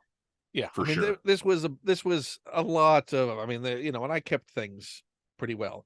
I remember walking in the woods behind my house at one point, as a kid, and finding the battle shield, the original Cobra Commander with the silver, which you couldn't buy at that point. In fact, I think the original Cobra Commander largely just, you couldn't buy them past a certain point in the early 80s. It's just impossible to find. Yeah. But he was just in the leaves.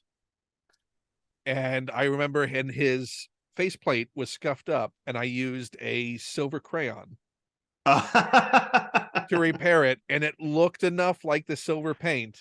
A silver Sharpie would do it pretty good right now. Oh yeah, because it wasn't like a chrome. It was just a silver paint that was on that thing. And that was going on that trade. And the Megatron is long gone too. Oh, that sucks. I was gonna say, if you still had it, yeah, that might be worth it. That's probably $1,000 plus figure. Yeah.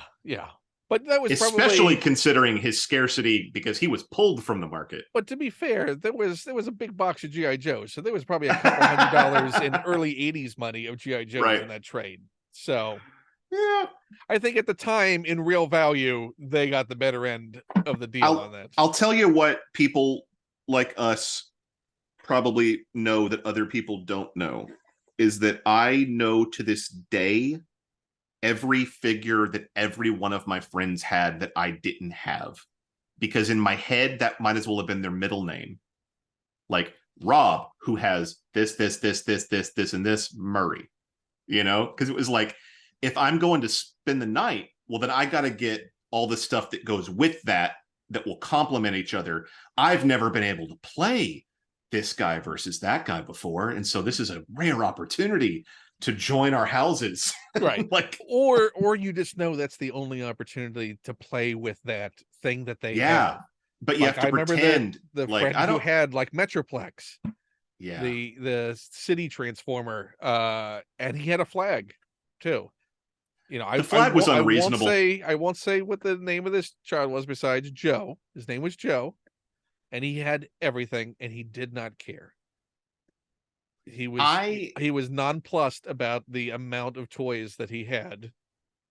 I had a third cousin, who had a GI Joe battleship, but it could not have possibly been the flag. It just couldn't have been. It wasn't 6 feet long, and so I'm wondering if it was maybe a different, like, generic army thing, or is there a GI Joe battleship I don't remember that was a more reasonable scale? I don't know. But I remember thinking that was super cool. And again, you had to push it all the way under the bed because it was at least 3 feet. The thing I remember about the flag was it was the perfect sleepover toy because every kid could have their own section of it and be playing away Right. without interaction with the other Don't kids. bother me. I'm It's at like the aft section of the yeah, flag. I'm over here at the elevator. This is my area of the ship. Yep. Uh, I had kids that were like that with me for the general, because that was a truly gargantuanly impressive toy. It was a base that was a vehicle, and it was so heavy that to push it under its own like wheels, they squeaked because it was like it actually they were load bearing. yeah, yeah. But I mean, dude, a cannon the size of my arm comes out of the middle of it and shoots missiles that are like at least that tall, this big around. Stuff that'll put your eye out, like, for sure. Well, you've done figures. Are there any vehicles from your youth that you've bought for your collections, or that's you're just not going in No, that? because there's nowhere to. I mean, truly, I actually had them and got rid of them because I don't have anywhere to display them. They're all, there's just.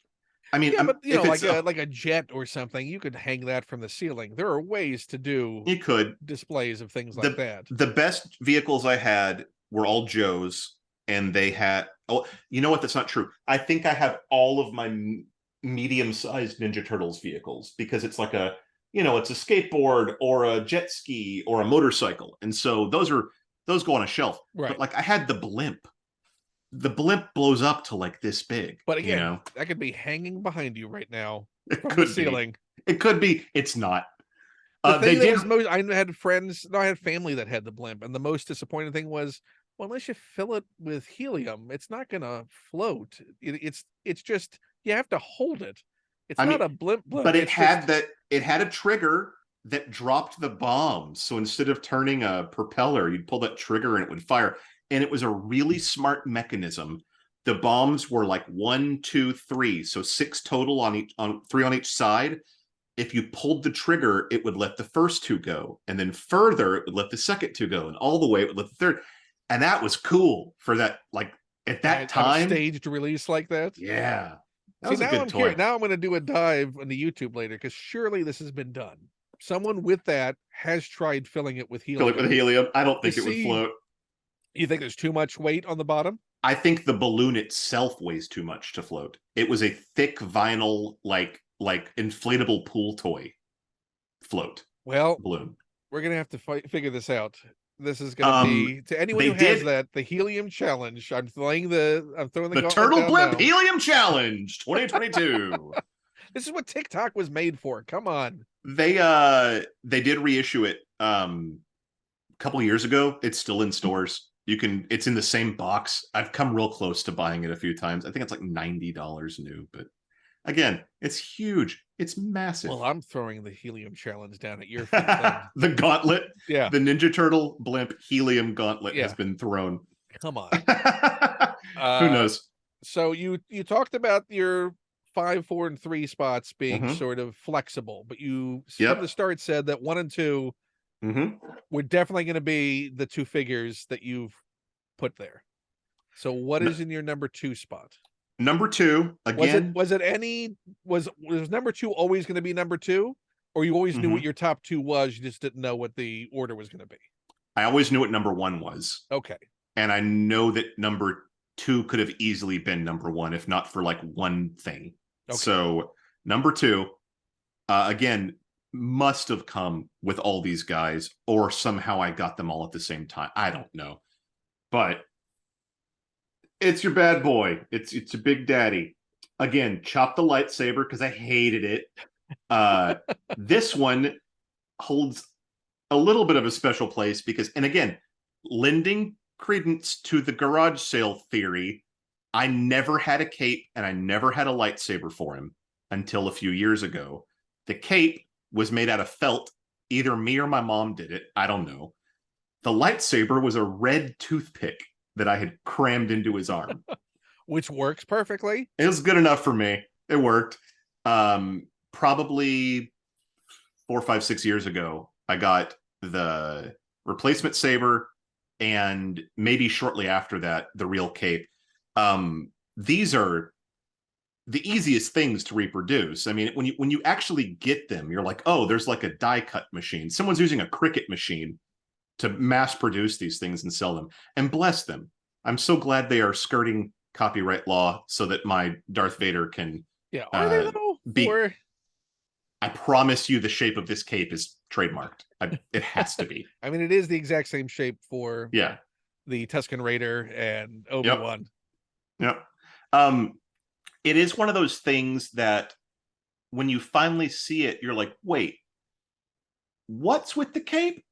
Because there's no figure that it makes sense for, except for maybe Leia. For everyone else, it's like, well, it's not a cloak. Am I supposed to assume the arms of the figure are actually the arms of the cloak? Or is this guy wearing a weird tunic? I don't know. It's a half-assed design, if you ask me. But it makes a nice silhouette when it's all they're done not doing upright, cloth. you know? Well, have you seen the new Obi-Wan Kenobi retro Vader? No. So what they did was, because the weird thing about Vader was the original Kenner line only ever had one Vader. So you had multiple Lukes, you had multiple Han Solos, you had multiple Leias. Oh, and they kept re-releasing but it. the Vader never changed. So across the entire run of the Kenner line from 78 when they finally came out, 78 to 85, this was the only Vader. Only Vader design. So for the new retro line, when they did, because obviously Vader is big in the Kenobi series, like what would have happened if you had Vader 2.0? If they had gone in and actually did like a redesign on Vader. And so what they did, they gave him the cloth. They redesigned the legs so you actually could see the tunic that exists that drapes down. Oh, yeah. So they redesigned the proportions a little bit. They gave him the helmet. The helmet. They gave him the latter day, the way they did lightsabers for the end of the line, which was holding it. Oh, yeah. But if you get a chance, this is a brilliant figure, not to add things to your collection, but as far as Vader 2.0 in a classic Kenner style, they did a really great job. That's very cool. On what would be the next iteration. Yeah. I dig it. And for me, like, I don't know if I just like Darth Vader. I mean, it's hard not to, right? He's the coolest looking character. Iconic. Yeah, it's just unbelievably cool looking character. I remember being about 6 and I met Darth Vader, which means there was a guy in a Darth Vader suit probably at our mall. Why? I don't know. But I have a signed photo of Darth Vader. I don't have it now. It was on my dresser, forever. That in retrospect is such an odd thing. It's like a glamour shot background and then a guy in a Darth Vader suit, and it's signed Darth Vader. Like, I don't know. And you were 6, you think? 6, 7, yeah, because I was still in elementary school. So what they would have been promoting with Vader at that time. The only thing I can think of is that it was completely non sequitur, unlicensed, nothing to do with anything. And maybe we went there and it was like a Darth Vader and a Mickey Mouse and and a whatever. He-Man and Yeah. And I just went, Darth Vader. I don't know. I don't know. It was probably the opening of a department store or something, like something completely unrelated. But I don't know. then well, you know what? It might have been, now that I'm thinking about it, maybe it was a home video release of the Could have been. films. Could have been. Yeah, because it's weird how quickly the franchise just went away. Once those Ewok films were done and the cartoons were canceled, then it was gone. Yeah. And I think that is what gave a lot of us prequel blindness, because I remember seeing Phantom Menace came out when I was 19, I think 18 maybe. What, And 99? So you were 18? And I came out of that movie going, let's go see it again. That's the best movie I've ever seen in my life. Like I can't believe they made such an amazing addition to the Star Wars canon. Every aspect of it is brilliant. And then it was like 5 years for me, for like the scales to fall off my eyes and go, does that movie suck? Like, is that a terrible film? I'm not, because I remember really, I've only seen it 150 times. I think maybe it's not very good. I mean, I don't think they're great films. I will not defend them that way for my view on them. I think there are a lot of amazing ideas. I think George is great at ideas, not so great at execution. And it helps to have a supportive team around you. But I will say my appreciation and view of them, because of other media that has used them as a basis, has turned me around to where I appreciate them more than I did than when I was sitting in that theater in 99 after standing in line for 7 hours at the local theater. And everyone was excited, and there were people playing with their toy lightsabers. There was no Force FX at the time. It was all the expandable, whatever they had just bought at Kmart down the way. And everyone was super excited. And then the movie set in, and I remember just how quiet it was at the end of people just filing out at 2 a.m. And, for general releases, midnight screenings was not a normal thing. Oh, that kind of started big thing for Phantom Menace. The idea of showing up that late for a brand new release, like the idea of leaving the theater at 2 a.m., that was like not a thing that was normal for the average movie outside of a major city. I could not have had a more different experience. I think people jumped out of their seats and cheered throughout the movie. At the end, we clapped for the credits. I wish it was in your screening now. I think that helped me, again, kind of rose-colored glasses the whole thing, where it was like, we had so much fun. It was so great. And and then there's the elements of it that are superb, like the music. And so there are parts of it that you go, that was really cool. Yeah. Darth Maul was short-lived, but really cool. Yeah. And it did that smart thing of giving a nice, big, memorable, great set piece at the end to walk out on. Like having the duel at the end was a great way to go, you know what, you're going to leave this remembering this. Well, and Liam Neeson might have been their best casting choice of the franchise, maybe besides Harrison Ford. I mean, I understand they probably wrote him to die anyway, but like, more Liam Neeson probably would have done the franchise pretty good. Very much using that same smart move of casting Alec Guinness of let's get a solid anchor actor that's going to be, and he honestly is the lead in that film. Yeah. I mean, he's the driving force throughout that film. He's the main Jedi. Though? That tells you something about those movies. Is it's kind of like, I dare you to actually pick a lead character in any of those movies. It's a ensemble to its detriment, right? Like, I mean, you could argue by Attack of the Clones, it's the Obi-Wan Anakin show. Whatever. But I don't know how much of that is going in with an expectation, because Star Wars, the original trilogy, is very much you're following Luke's arc Hmm. from start to finish. You're really following Luke's arc. And it's even, you could say, the Leia stuff is setting up Luke's journey at the Hmm. beginning by sending those droids down there, or the droids fleeing down there with those plans, and that instructions sets Luke's journey off. Hmm. Whereas you're shifting focus from, it's telling like it's telling a lore Wikipedia entry version in the prequels to go, It's here's all the things that are going on. Here's the geopolitical, here's the, ah! here's what's going on with the Jedi. Here are a bunch of great characters that you're going to get introduced to.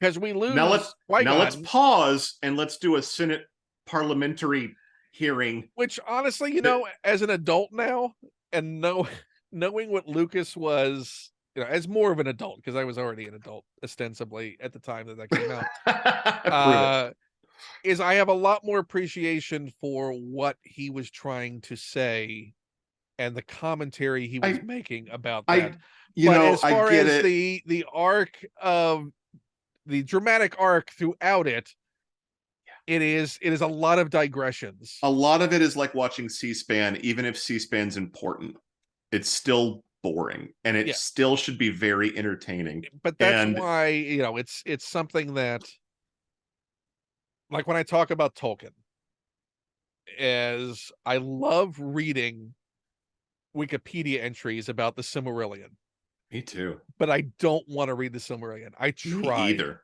Nope. but I love the information. I love the world building. I love how much effort went into it. But I'll I I'll take it in, like, present it to me in a way that is just, and it's, Yeah. you know what, and then the people who love it and can get into it, I respect that, and I wish I could, because you know I love the information there. It's just, it's it all depends on what your reaction is to the methodology that the lore and the story is delivered in. As a writer, I have spent a great deal of time thinking about how in 20 years, if anyone is allowed to reboot Star Wars, how I would fix that story. Because it is maddening that all of the elements are there, but almost every one of them, of the prequels, let me put it that, of that, almost every single element is underserved in some way. Like, I don't think there's a satisfying character arc in all three movies. I don't think there is a theme, a true not hit you over the head with a mallet theme, which there's plenty of those because people just come right out and say them at the camera. But like a true theme where you're like, what's this movie about? You know? But And because what those movies are about is filling in gaps in a Wikipedia entry. And that's their job. That's the only reason they exist. what is unique about the execution of Star Wars over the past 25 years now is, and it's just fascinating to just look at it from a distance, about that world building and how it went back. And I the reason I got the appreciation for the prequels that I do now, or at least the story in the prequels, is because of the Clone Wars cartoon, I understand that. and using that to fill in the emotional resonance that doesn't quite hit in the prequel films. If they let Because Dave Filoni remake those three films animated, I'd watch them. but you know what? I think it's reductive for us or as fans to say, to give Filoni the credit, because Lucas was there. Lucas was hands on Sure. in the Clone Wars cartoon. All those decisions that are made in that Clone Wars cartoon are all, and there are also some wonky ones in But there. to your point, he was there with the ideas. Somebody else was there with the But execution. I And wonder that's how much of that was not having enough time, that he had too many ideas and he instead decided to do the record skip version of the highlights without filling in the emotional beats oh that man. made the lore resonate. That something like Clone Wars that could just get mired in character and really show you who these, like, who's Anakin? What's his journey? Why the sudden turn? What are the doubts that he had? We never really Yeah. see them in the films, Mm-mm. but in the cartoon, all of that emotional arc is filled in. If you take those 6 films as the journey of Anakin Skywalker, he is the most schizophrenic character. I mean, there is no righteous motivation to anything he does, and it could have been fixed with like a handful of scenes. Right. I mean, Show him he wakes up from a bad dream and goes, my wife's gonna die. I mean, And it's like, that's it? to be fair, we are talking galactic stakes, so you really want things to be grounded a lot more, but he's a pretty accurate representation of a teenager. He is. He's Yes. pretty solid as far as just the weird flightiness and bad decision making and there is a beautiful story hidden in I tried so hard not to lose you that I pushed you away and inevitably killed you. And that is a human story that you could tell in any genre, in any medium, and it would ring true. I'm so afraid of loss that I have caused my own isolation, and that I was manipulated into doing so by someone who would benefit from me feeling isolated and alone. There's a lot of really strong human drama there. None of it is executed in a way that makes sense at all. I think everything could have used a second draft and another set of eyes on the direction of the films themselves. Yeah, could have used, what's her name, Marsha? Marsha definitely could have used a Marsha Lucas in there. Could have used her big time. But obviously something is successful about it because we're still talking about the ideas about I know. them. So it's hard. I can't dismiss them. You can't walk away. Oh, no. I would never have so much hubris as to say dismiss the prequels like they never happened. Like, no, I mean, some people are incredibly toxic, and even at my worst of not particularly liking the prequels or speaking well of them, I still could appreciate the ideas that are present. Yeah, because I think it is strictly about, like, again, just amazing ideas and world building, and just execution a little wobbly. I think it really drills down to like the two biggest things that he did not seem to have any real skill for were casting and dialogue. I think the good casting he did might have been by accident, because the bad casting he did was so egregious. But then dialogue, my God, there are groan-worthy lines in almost every scene of all three prequel films, and it takes you so far out of the moment. Like, even if you're getting into it, and then you hear, love has blinded me, my love. My love for you is more than love can love be, love. But I will say, I'm not even gonna throw the casting into there, because direction goes a long way, and we've seen those actors be amazing in other things, of course, and that's what a take 2 and a take 3 and choosing which take you use is for.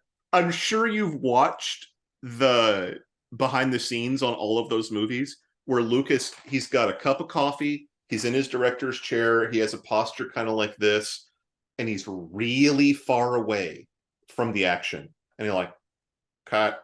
Yeah, that's good. Let's move on. And I know you saw this too in that documentary that was just on the ILM documentary. Part of it was the camera had to be so far back because it was so loud in episode 1, because they invented it. They invented this high def digital camera, but it had all these tethers and machinery that was very loud, keeping it cool. That was episode 2 was the digital camera. Oh, okay. Yeah, I think so. Yeah, it was 35 millimeters or whatever it was still actual film for Phantom Menace, but yeah, Attack of the Clones was the. It made the action be across the hall, and they're all way back here, and of course there's no sets, because they're pioneering green screen technology, which Hollywood eventually benefited from for decades. That's all great. But like the art that was made for all of those technological, I mean, bleeding edge, Joel. It's bleeding edge. it's it made us early adopters, all of us. Yeah. We were early adopters of digital Star Wars, I guess. I don't know. And digital characters and so much of that Ugh. stuff that is now finally reaching a maturity point when it comes You, to implementation. you do have to give them credit for the fact that it kind of all works now, and it wouldn't if they hadn't done that 20 years ago. Well, I mean, it took, I mean, and no studio would have given the leeway. It's him being able to self-produce yeah, those films I know. that What a allow that complicated, innovation. what a complicated relationship we all have with this franchise and that man. Yeah, no, and perfectly exemplified. Check out the George Lucas talk show. It is the best representation for from George Lucas that's out there. But let's go to your number one choice. Are we ready? Are we Let's ready go to for it? number one. Is there a drum All roll right. for this? This was number one from the start, right? This was like far and away. What's great is that Zoom automatically Gets rid of that? out. Yeah. Good. Yeah, this was always going to be number one. For a couple of reasons. Primarily, when I actually had it as a small child, I just loved it. Loved playing with it. I loved everything about it. It is this one and Han Solo were the two that went missing. I don't know why. I don't know where. I don't know how. When I opened the box that they should have all been in, these two were not in there. That sounds like they went on an adventure together. Who knows? And this is one that I thought, this is actually what started me down the path of I will get back the things I never had or the things I lost. So I immediately go to eBay and look it up. It is $1,000 in good condition. And no other figure from this line cost that much. I finally found out why. I'm not going to buy it, right? For $1,000, it's insane. Wouldn't do that. It just doesn't make sense.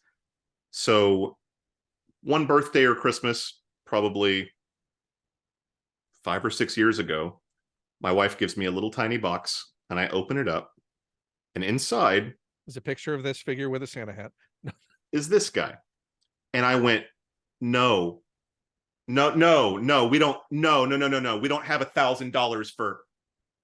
Turns out some rando in the UK molded his, made molds, and properly injection molds replicas completely illegally. Who cares? I got my Return of the Jedi R2-D2 with the lightsaber that pops out of his head, and that's why it's $1,000. The one that the lightsaber doesn't come out of is like $50. Yep. And this one is $1,000. Really makes me wish I knew where he was. The original one. Because yours would have been in perfect condition, right? It would have been pristine. Lightsaber still would have been in there. Yep. But there was something about the play mechanic of this, the pop-out lightsaber. Even though I didn't have Luke, I would give it to Han Solo. And I probably had in-universe reasons for why Han Solo could use the lightsaber. I don't know. But I don't know why, but I also just loved the stubby little green lightsaber that it came with. There was just something so about much it. R2. I mean, I don't know. It was just so perfect. Yeah, exactly. Where's it going to go, right? When I got it... How long did it take for her to explain to you that it was a repro and you can calm down? Like, quickly. Like, in the fewest words possible. Because I was like, I love this. Can you send this back? Yeah. Yeah. I was trying to figure out if I say something like that. Like, I don't want you to send it back, but that's too much. And there was precedent when my wife and I had only been dating for like a year.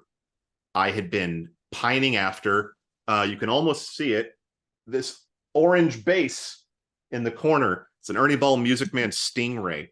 I worked at a guitar shop and I would play that on my lunch break because it was like my favorite instrument that I had ever seen.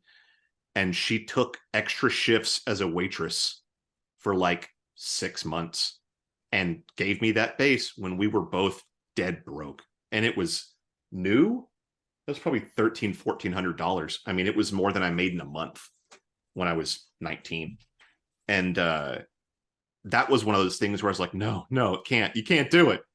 It's not possible. Like we could live for at least a month off of this. And so I thought, did you wait 20 years and do it again? Like, did you drop $1,000 on a tiny little piece of plastic that would fit in my shirt pocket? Like, there, he's gone. That's $1,000. I don't think so. But it was like 50 or 75 bucks. I can't remember. But it works. It's functional. I love it. I absolutely, and it's even got the chrome. It's yeah, that's the I bigger think thing, it's is to have slightly different, but oh, that was the other thing that made it more expensive. Is there was like, I think even of the ones that clicked, one of them had the chrome and one didn't or something. Whatever it was, I had the most expensive possible version of it. That is just inexplicably gone. So, I mean, I'm thinking they're on an adventure. That's my money's on adventure. He probably went wherever Han went. I would say realistically, if they were removed from that box, they were probably honestly, removed at the same time. if a random kid is going to view a box at wherever your mom had him over that time, was going to pick some toys to play, R2 is probably going to be one of them. Yeah. I mean, that's just an instant kid grab. I can't fault him. It's good logic. Now imagine if that kid was one who actually treated their figures right, and they're like, oh, look, I don't know where I got this. I wonder what it's worth. Wow. Maybe he wanted to buy a base, and he finally had enough money when he sold his R2. I don't know. Maybe that kid is the one who had that base. Maybe he sold the base. You don't know. You don't know. It's the circle of life. Do you have any honorable mentions before we? I'll tell you what, because we already mentioned some of them. As far as figures go, that's it. But I will say, of the Star Wars things I have been given in the last few years, these are a couple of my favorites. These guys, these Lego brickheads, I think are just the cutest thing in the world. My camera's not reversed, and so I'm trying to. There we go. Yeah, I love the attention to detail. I love the aesthetic of, like, it's a representational, version of the character that is not accurate at all, but it's you can see the detail. Like, I mean, to the point but of emotionally, like, it feels right. Yeah, I mean, to the point of like the different levels of his cape show that it's waving or that it's tattered. There is a hole in it. Like, there's a hole in the cape with Lego, and there doesn't need to be, And so that level of detail is great. And of those that I have, You'll those be that I have, that one. No.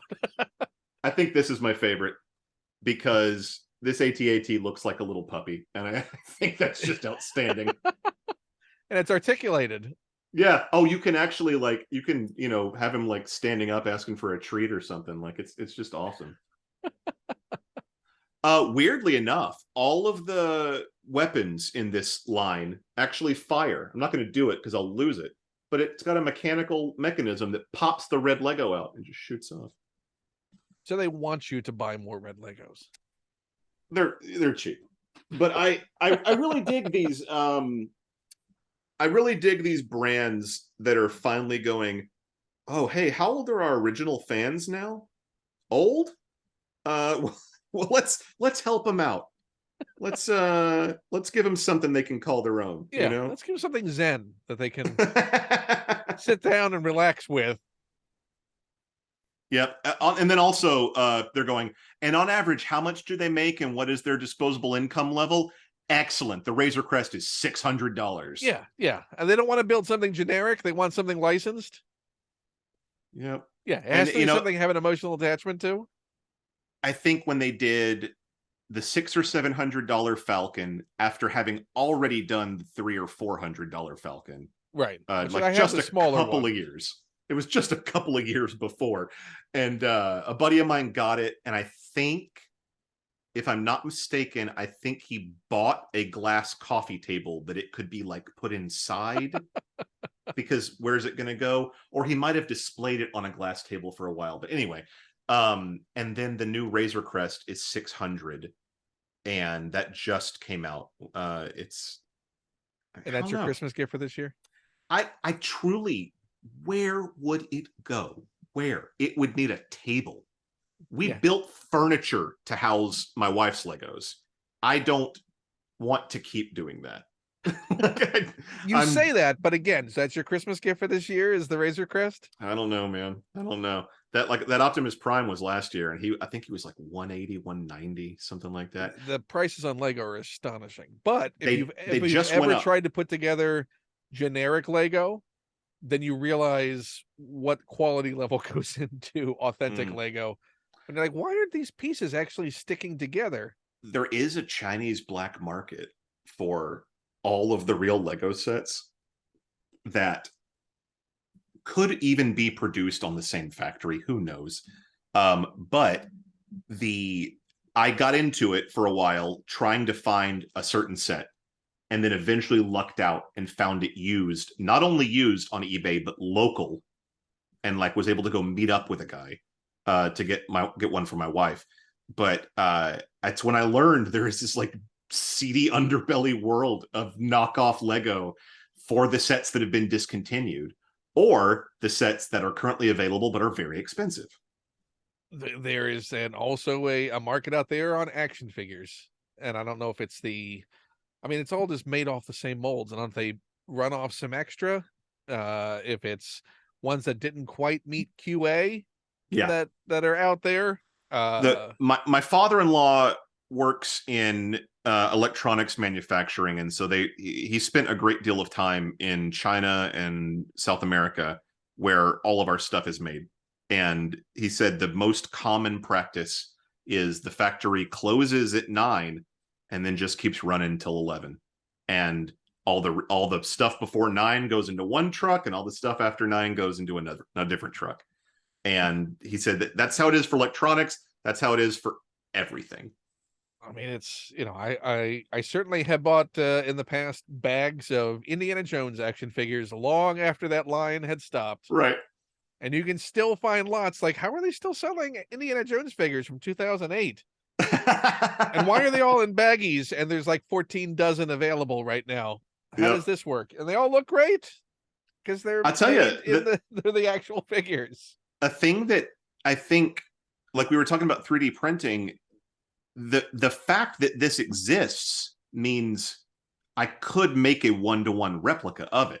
It wouldn't be as pretty as this, but like, how far are we from me sticking this in one side of the Brundlefly machine and another one coming out of the other side? And then you decide you want one slightly bigger. Yeah, or slightly smaller.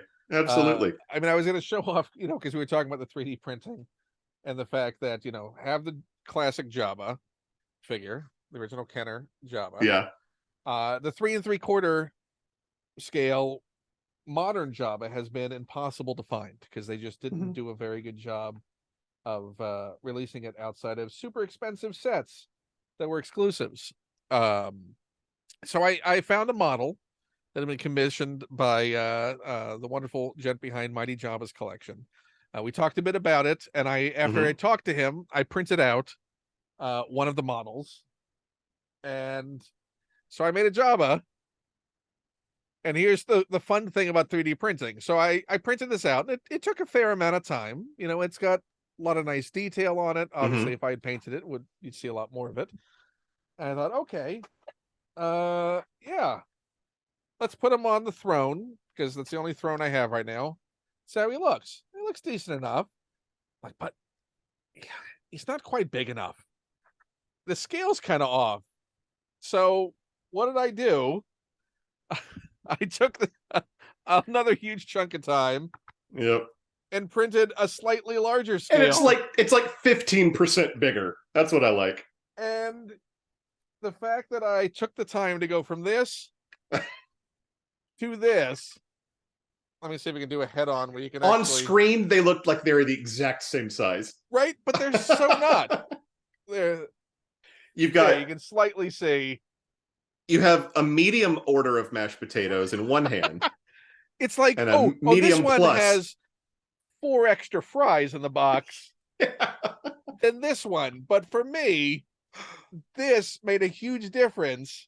Yep. But now I just have, and so of course, while I'm doing that, you got to go the other direction and print the super tiny one because you That's can how you do get your that. Slimer. That's how you get your scale Oh, Slimer. if I need to find someone who's modeled a real Ghostbusters Slimer.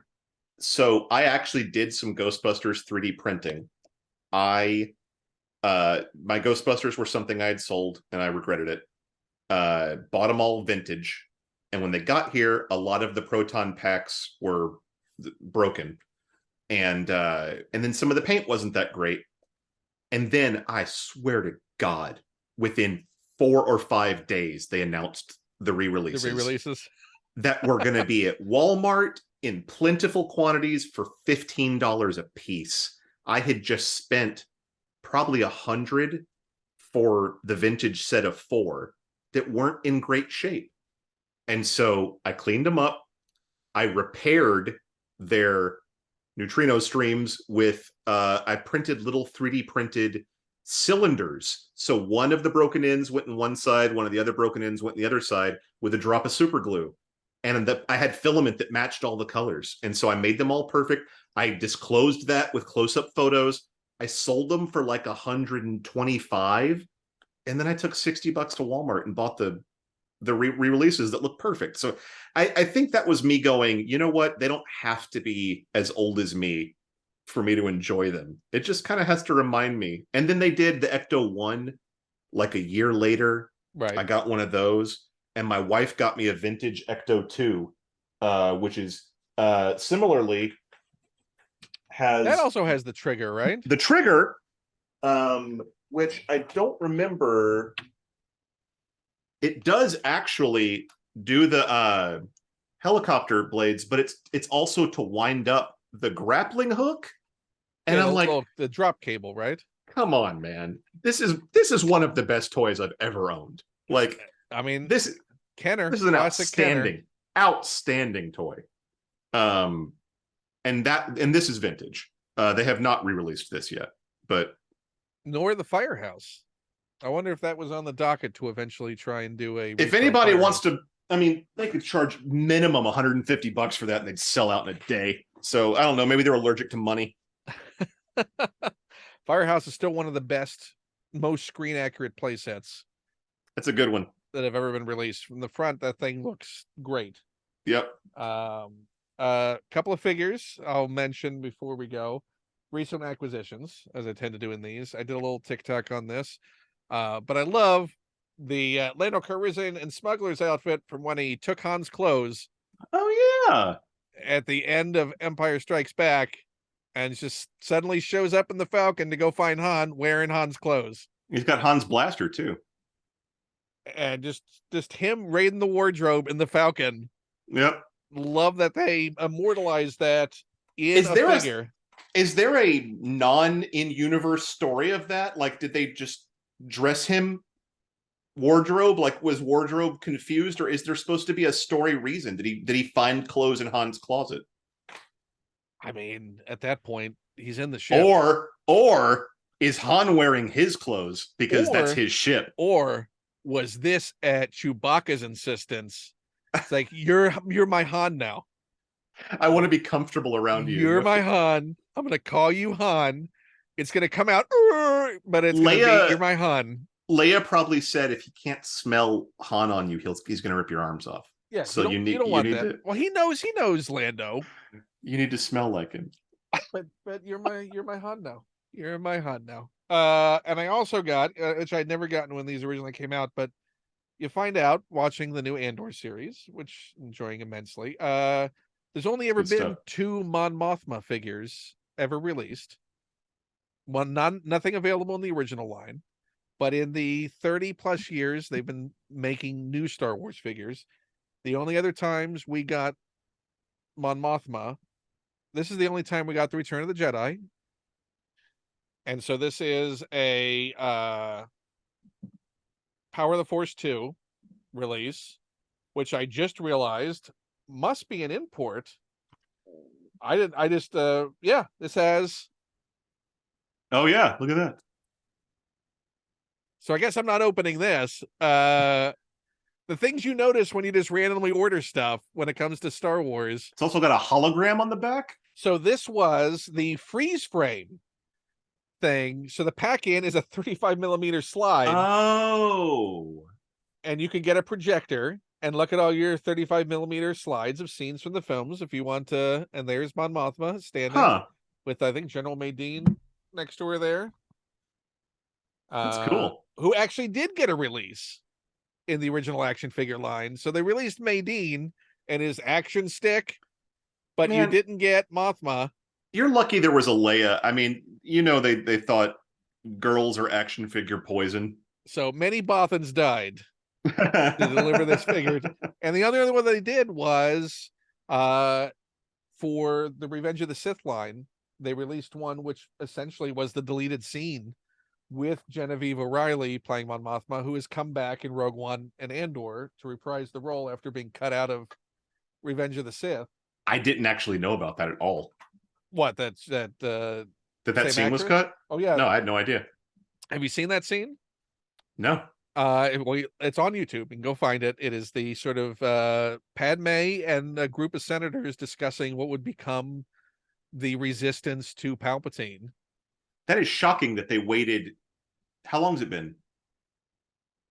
So since it's 17 years since Revenge of the Sith. And then kept her. Like that's nuts. Oh yeah, getting so Rogue One, it would have been phone call. What, 12 years later that she's like, oh, by the way, you got cut out of Revenge of the Sith. We're bringing you back to play Mon Mothma in Rogue One. What a weird phone call to get. Because and it's not Lucas. I mean, this is post Disney sale. This is them coming back. So you know Lucas how casting. It doesn't matter who you are. You filmed a scene for Star Wars, and then you get the call 3 weeks before release. Hey, your scene didn't make it, and you're like, God, that's what a colossal bummer. Like, who cares if the check cleared? I was going to be in a Star Wars. I think she was maybe in her 20s at that point. So young actress, this is like a big break, big Star Wars film. You're playing a legacy character and a known character that appears in the later films. But yeah, you got cut. That also means then that the actress is like significantly older than Mon Mothma should be 5 years before the Battle of Yavin. No, I think you forget the time jump between Revenge of the Sith and A New Hope is 20 years. Wait. Well, okay, hang on. Never mind. I'm thinking of But I was thinking of Rogue One as being post Star Wars instead of exactly pre Star Wars. Yes. Never mind. Yeah. So really, but you cast a young actress who then essentially ages into the exact age. No, back as Mon Mothma. That makes a lot more sense actually than what I was trying to say. No, but still unique. But then also you think, oh, that's a one-off because here's this weird little tale we're telling about how they got the Death Star plans. Okay, I'll come back. It's a little cameo scene. Oh, this is an Easter egg. This is essentially me coming back all these years. Then you get a phone call saying, we're going to do a spin-off show, and you're a main character in Andor playing Mon Mothma, making her now actually a full character that we're going to explore as opposed to, this sort of distant head of the Rebel Alliance. Yep. That's pretty cool. Interesting journey. So Mon Mothma figure, find it if you can. I don't know if yours will have the Japanese import sticker on it, but you could also get Ishii Tib. Same way, if you get your Ishii Tib figure. It's the one missing from my collection. Yeah. Oh, I do like the Luke with the training helmet, though. That's pretty cool. Yeah. Huh. You know what? Oh my God. I think I had an Ewok. I just saw that Ewok figure on the back of that, and I'm thinking, I think I had an Ewok. Yeah, the stripey. You had, but he did. It was all plastic, though. He was all plastic. There wasn't like any cloth on him or anything. Is that how that is? For the original release would have been. Yeah. So you probably had a naked Ewok that was missing his headdress. This really speaks to you getting these at a yard sale. It does, doesn't it? Because if you're going to lose stuff, you're going to lose stuff like the headdress Yeah. that was on low We're grade. doing like forensic pathology of my toy We're collection. going to track it back to the exact yard sale that you got it from. I got a Mousetrap board game that was missing most of the pieces. So and you're some it is Ewoks. it's the young kid, or maybe it was purchased without you picking them out. Maybe That would have made sense. We would have either gone to a yard sale and I've been like, "Can I have these?" and they were $1, or somebody came home and just kind of threw those at my feet, and I went, "Neat." yeah, like oh, you like this thing? Yeah, here's some crap. Here, Here's some crap that you'll actually treasure for 40 years. better keep an eye on that Han and that R2. Well, the R2 is not actually worth anything except for to me. So, but the R2, timing wise, was one of the last 17 figures, which is why it's so rare. Meaning it was produced, I think, and released in like that end of 84, 85 window when the line was already being phased out of stores. So a lot of that was just, it got poor distribution, poor sales. Yeah. Sort of an end of line. So that speaks to you getting that in that time period when you would have been about 4. Mm-hmm. I wouldn't be surprised if I already had some of these and maybe the R2 was new or something. Well, the other thing about those figures is they very quickly went on remainder as stores just wanted to clear out because they weren't selling. They were. Do you want to know how I know that? I have you ever heard of a department store called Gibson's? I have. Okay, so Gibson's in my town was where you either went to buy a couch or where toys went to die. And so I could ask and ask and ask, can we go to KB? Can we go to Toys R Us? Can we go to whatever? If I was like, I have checked everywhere and I need a last resort, I would beg to go to Gibson's because their toy aisle was like a time capsule of 3 years in the past. It's like if people go to Big Lots or Ollie's. And it was dusty. Like, clearly no one was shopping there. Nobody was refreshing anything. They just put stuff there to die. And I found things from time to time that had been gone, like they'd been missing from stores for years, would just show up from the grave at Gibson's. And the last thing I remember seeing there, what were these guys called? I don't remember. There were 2 lines of figures that made use of the hologram thing that got really popular in the late 80s. One of them, they were in the chest and the face, and one of them, they were on like shields. Yeah, it was like a staff. Right. And those guys were at Gibson's years after they had no longer existed anywhere else. And I remember debating, am I going to use my like $6 of allowance to buy one of these and probably not ever be able to get any other ones before they're gone? Right. I was doing the math of like, it doesn't make any sense that they're here. And that means they might not be here later if I come back next month. So this seems like a shaky bet. To be fair, ultimately, they probably would have wound up in the same to get rid of box as your Silverhawks and your Thundercats. Yeah, probably. So it would have been a mistake long for your world anyway. Yeah, I made a lot of mistakes. So well. It's good that you didn't spend the money. But looking back at Star Wars figures for $1 in that end purge in '85 when everyone was just getting rid of the lines. KB did that too. KB went like bargain basement right towards the end of their life, where it was like they were literally out of money and buying what they could afford, which was the remainder toys. Which I was like, that's a cool feature, not a bug. Yeah, like I can travel into the past. I mean, end of toy life, and now I'm reflecting on the sort of the sad final days of Toys R Us, and wandering those aisles, and I felt just to honor toys, I had to get something from Toys R Us at that point, and just wandering through, going, okay, well, I'll pay $1 for those Disney Infinity sets. I'll get this little Coco. Well, then they canceled Disney Infinity like a minute later too. And those still great figures. A buddy of mine wrote all the Incredibles dialogue for that, for the for Disney Infinity. Yeah. it was a fun game. The figures were fine. I really enjoyed the figures.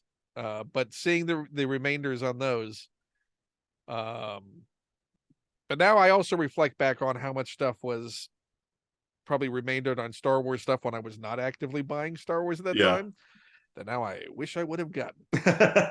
Because we're talking about what the pandemic has done to prices of things on Yeah. eBay. Anything from that sort of 2015 to 2018 period is just insane prices. Like there's something, because the toy industry collapsed. I mean, once Toys R Us was folding, then all these companies had no outlets. I mean, there was no brick and Right. mortar in the US at that point to support these toy lines in the production numbers that Toys R Us did. You know, Walmart had an aisle. Yep. Kmart, you know, for the last days before it went under, had an aisle. Toys R Us was a store for toys. And so Yeah. they could support a lot of these lines and depth of lines that there could is not be. There's a thing that I'll encourage anyone watching this to do. There's a lot of videos on YouTube where someone had just brought a big camera, in a VHS over the shoulder camera, into a Toys R Us in like 1989 and just walked the aisles as if to document it for me to watch in 2022. And you can pause it. It's blurry, but you can pause it and be like, yep, I stood right there with like Ninja Turtles here, vehicles below, like GI Joe's next to them. Oh, like, but even to think that they were entire aisles. Yeah. Like you could have the amount of Turtles figures that was like half an aisle rather than 4 pegs in a Walmart, if that, or a Target. Yep. The worst thing about toys being relegated to Walmart specifically is Walmart's march to the bottom over the last 10 plus years of fewer and fewer until no employees in the store. No rhyme or reason to when things get put on shelves. Pallets of unpacked merchandise that just sit in the middle of aisles for days, if not weeks. If you do find somebody, even if you have a SKU, they can't help you because they don't care and they're not paid to, and that's fair. Yeah. Oh, but completely. One of them told me flat out, our online inventory system is not attached to our internal inventory system. I remember actually asking an employee about it. Like, well, it says that you have one of these in the store. He's like, nope. That doesn't mean anything. When I was trying to get this reproduction Soundwave for about 3 months because I knew it was coming. It came after the Optimus Prime, which sold out quick. And so it's like, I don't want to buy this for $150 on eBay if it's $40 retail. I went to probably 4 Walmarts at least once every 2 or 3 days, tracking SKUs online. I joined forums where people were tracking SKUs, where people were. You know you've reached the edges of obsession is when you're joining. It made me sad. Forums. Ken, I'll leave you with this. I found another guy in a Walmart doing the same thing for the same reason, and we traded numbers, and we kept each other in the loop. It was solemn pact, right? It was. It was like, if you find one, you get 2. If I do it, I'll do the same. And what we ended up doing is I found 2, I took one, and I stashed one, like not up top, not behind something, under the aisle, like lifted up cardboard, shoved it, and hid it, and was like, it's on aisle 6J. Get here fast. It's waiting for There's you. No guarantee. Act now. And we don't, after this, burn your phone. We never knew each other. Never contact me through these methods again. It's done. And that was the gentleman who has a kid who got your R2-D2 and Han Solo. Probably. Yeah, probably so. You didn't know. You just didn't know. Yep. That was the case. It all works out in the end. if there's one thing, and this can be Star Wars, can be not Star Wars, any of the toys that you love, if there's one thing that's never been produced, we say in this world of 3D printing, that you would love that they could do, that they could make, what would you want? Ooh, as in like not It, even they've not even attempted it. Like it's just not yeah, possible. it's not out there. They never did it. Never, like a character or a vehicle, anything that comes to Oh mind toy man. Oh wise. man. Okay. Ken, you should have told me this 2 days ago so I could think about it. Um oh yeah. Oh, I've got you. I've got it easy. When I was 9 or 10, when the second Short Circuit movie came out, and they had the Johnny Five toys in the movie, my little child brain went, and they'll be on shelves for Christmas. And I started checking Toys R Us's, just expecting them. And I would ask employees, where are the short circuit Johnny Five toys? And they're like, that's not a thing, kid.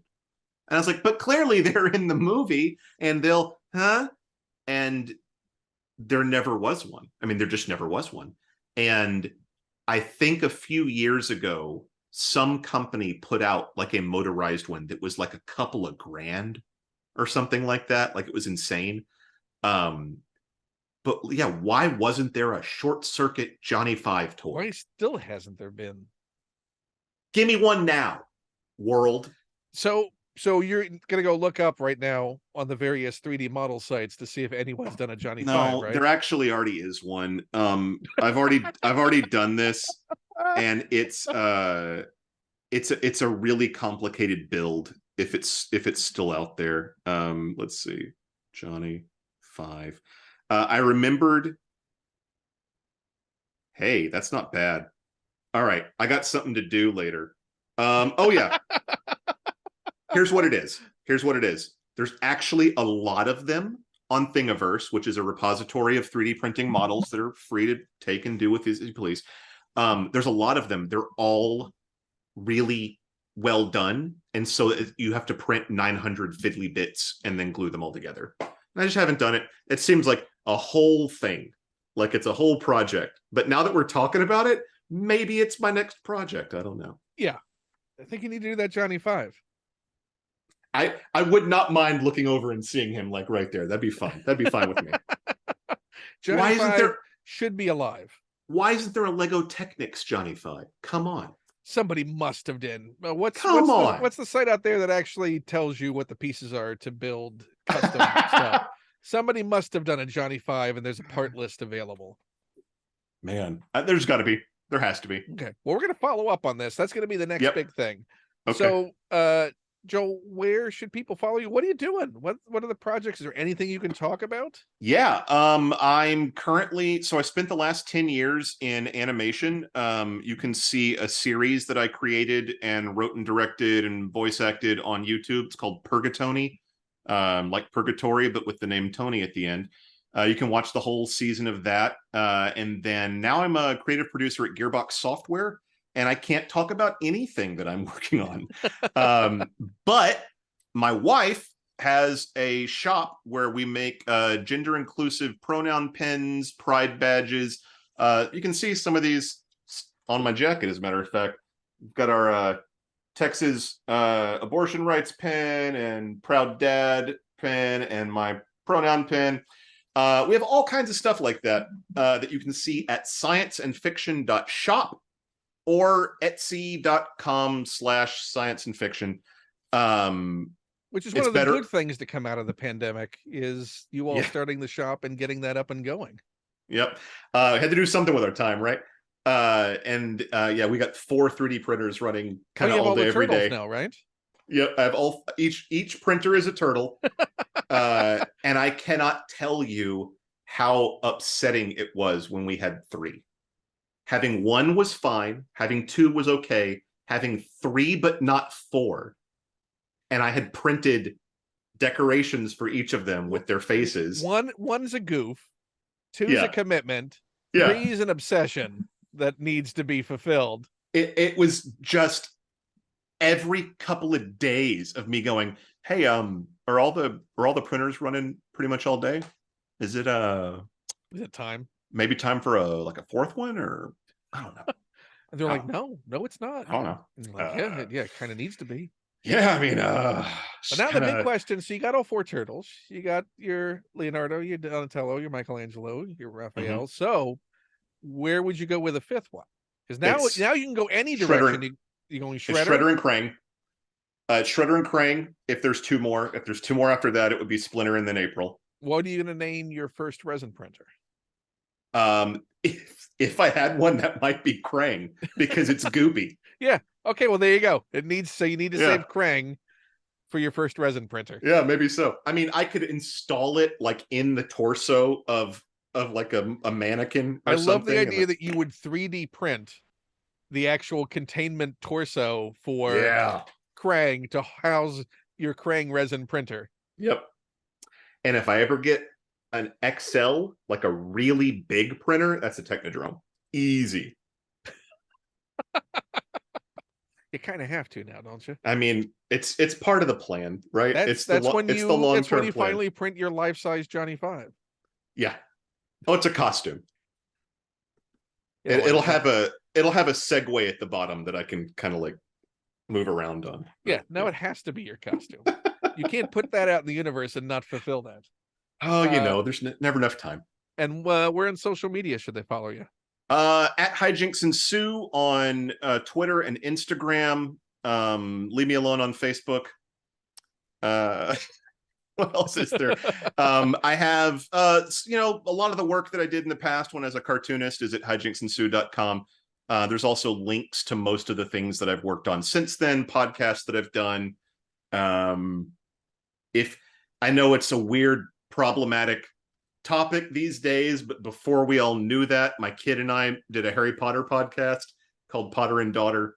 And if you are reading the Harry Potter books for any reason with your kids, it's a fun little companion for the whole series. And I'm going to mention, because I always forget to mention, that I have a book coming out that I You hope do. people have pre-ordered. Like, actually, it's so, it's so weird to be able to hold the book up now, like this to be a real thing. It's not just like Yeah. some Word documents full of text.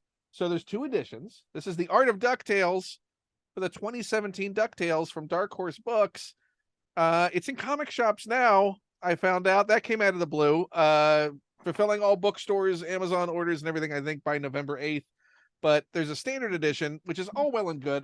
I mean, it's great. I love it. But the real super great edition to get is the deluxe edition, which is in this beautiful slipcase. Look at that. Has the exact same book as you would get standard, but it's Oh man. I mean, that's fancy, right? And where would we pre-order this?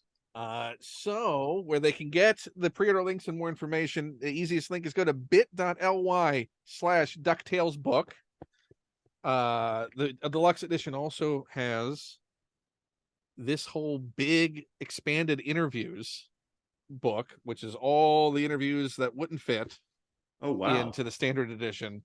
And that's with not only the crew, the amazing crew behind it, but also the cast like David Tennant, Lin-Manuel Miranda, Kate Micucci, Ben Schwartz, Bobby Moynihan. Hey, when you're putting a book together and you got Lin-Manuel, he just doesn't fit. So you just shunt him into the bonus material. Yeah. I mean, he says so much. Everyone just talks so much. They with wonderful stories. It felt I have no relationship to talking too much with wonderful stories. Sorry. That's nonsense. We just gone over 2 hours. But you also get in that edition a reproduction of Scrooge's number one dime, beautifully. And this is a metal coin. This is an actual coin that you can get exactly like the one in the show, and that only comes in the deluxe edition. So I hope people get that. And then the last thing, because I'm not doing conventions. I thought I was going to be able to. A lot of us thought we were going to be back, but I made the mistake of thinking I was going to be back in conventions. So I actually designed a print that celebrates, because this is a weird trio of anniversaries this year. It's the 75th anniversary of Scrooge McDuck, the 35th anniversary of the original DuckTales, and the 5th anniversary of the new DuckTales that the book is about. So I did an anniversary print in gold foil that I was going to bring to conventions, but now I'm not. But you can still get one of these. I send them to all of my $25 patrons on Patreon, and they're numbered and they're signed. You can also use them as a book plate because they will fit inside your book. Oh, cool. But it's nice and beautiful. So $25 patrons, and the good thing about Patreon is you can get the print. Love you as a patron. You can decide you don't want to be a patron anymore, but you still have gotten your print. So if you want to just do it for getting the print, that's the way to do it. If you want to stick around, at the dollar level, you got access to all of my exclusives. If you want the information about the print, go to bit.ly/duckart, all lowercase. So I hope people do that. I hope people pre-order the book, because I also found out that if we get enough pre-orders for the book, which I recommend you do, because I guess the Venture Brothers book that I did is out of print now. No one's told me anything, but the prices seem to dictate that, and the lack of availability.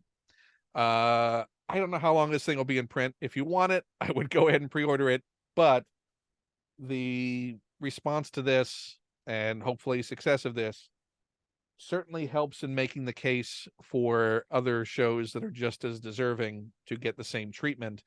Darkwing Duck.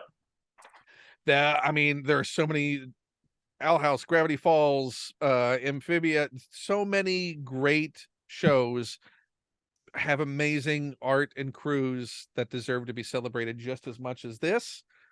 And it's supporting things like this that make the argument for those other shows getting that treatment much stronger. So if you're able to, and hopefully you like the show, support that.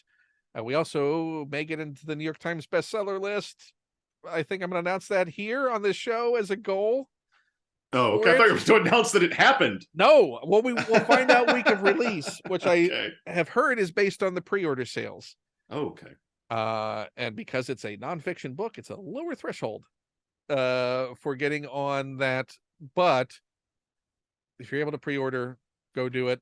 Links and everything are at that bit.ly/DuckTales book, all lowercase.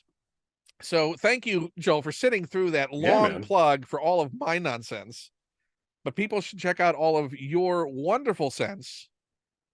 Honestly, go check out my wife's shop. If you see some pins you like, we really enjoy doing this. We get lovely little notes with the reviews and people saying it's helped them out when they're trying to express themselves at work or school or whatever. It gives us a nice little feeling. And I don't know, it's a time of chaos, and so it's nice to be undoing a tiny amount of it wherever we can.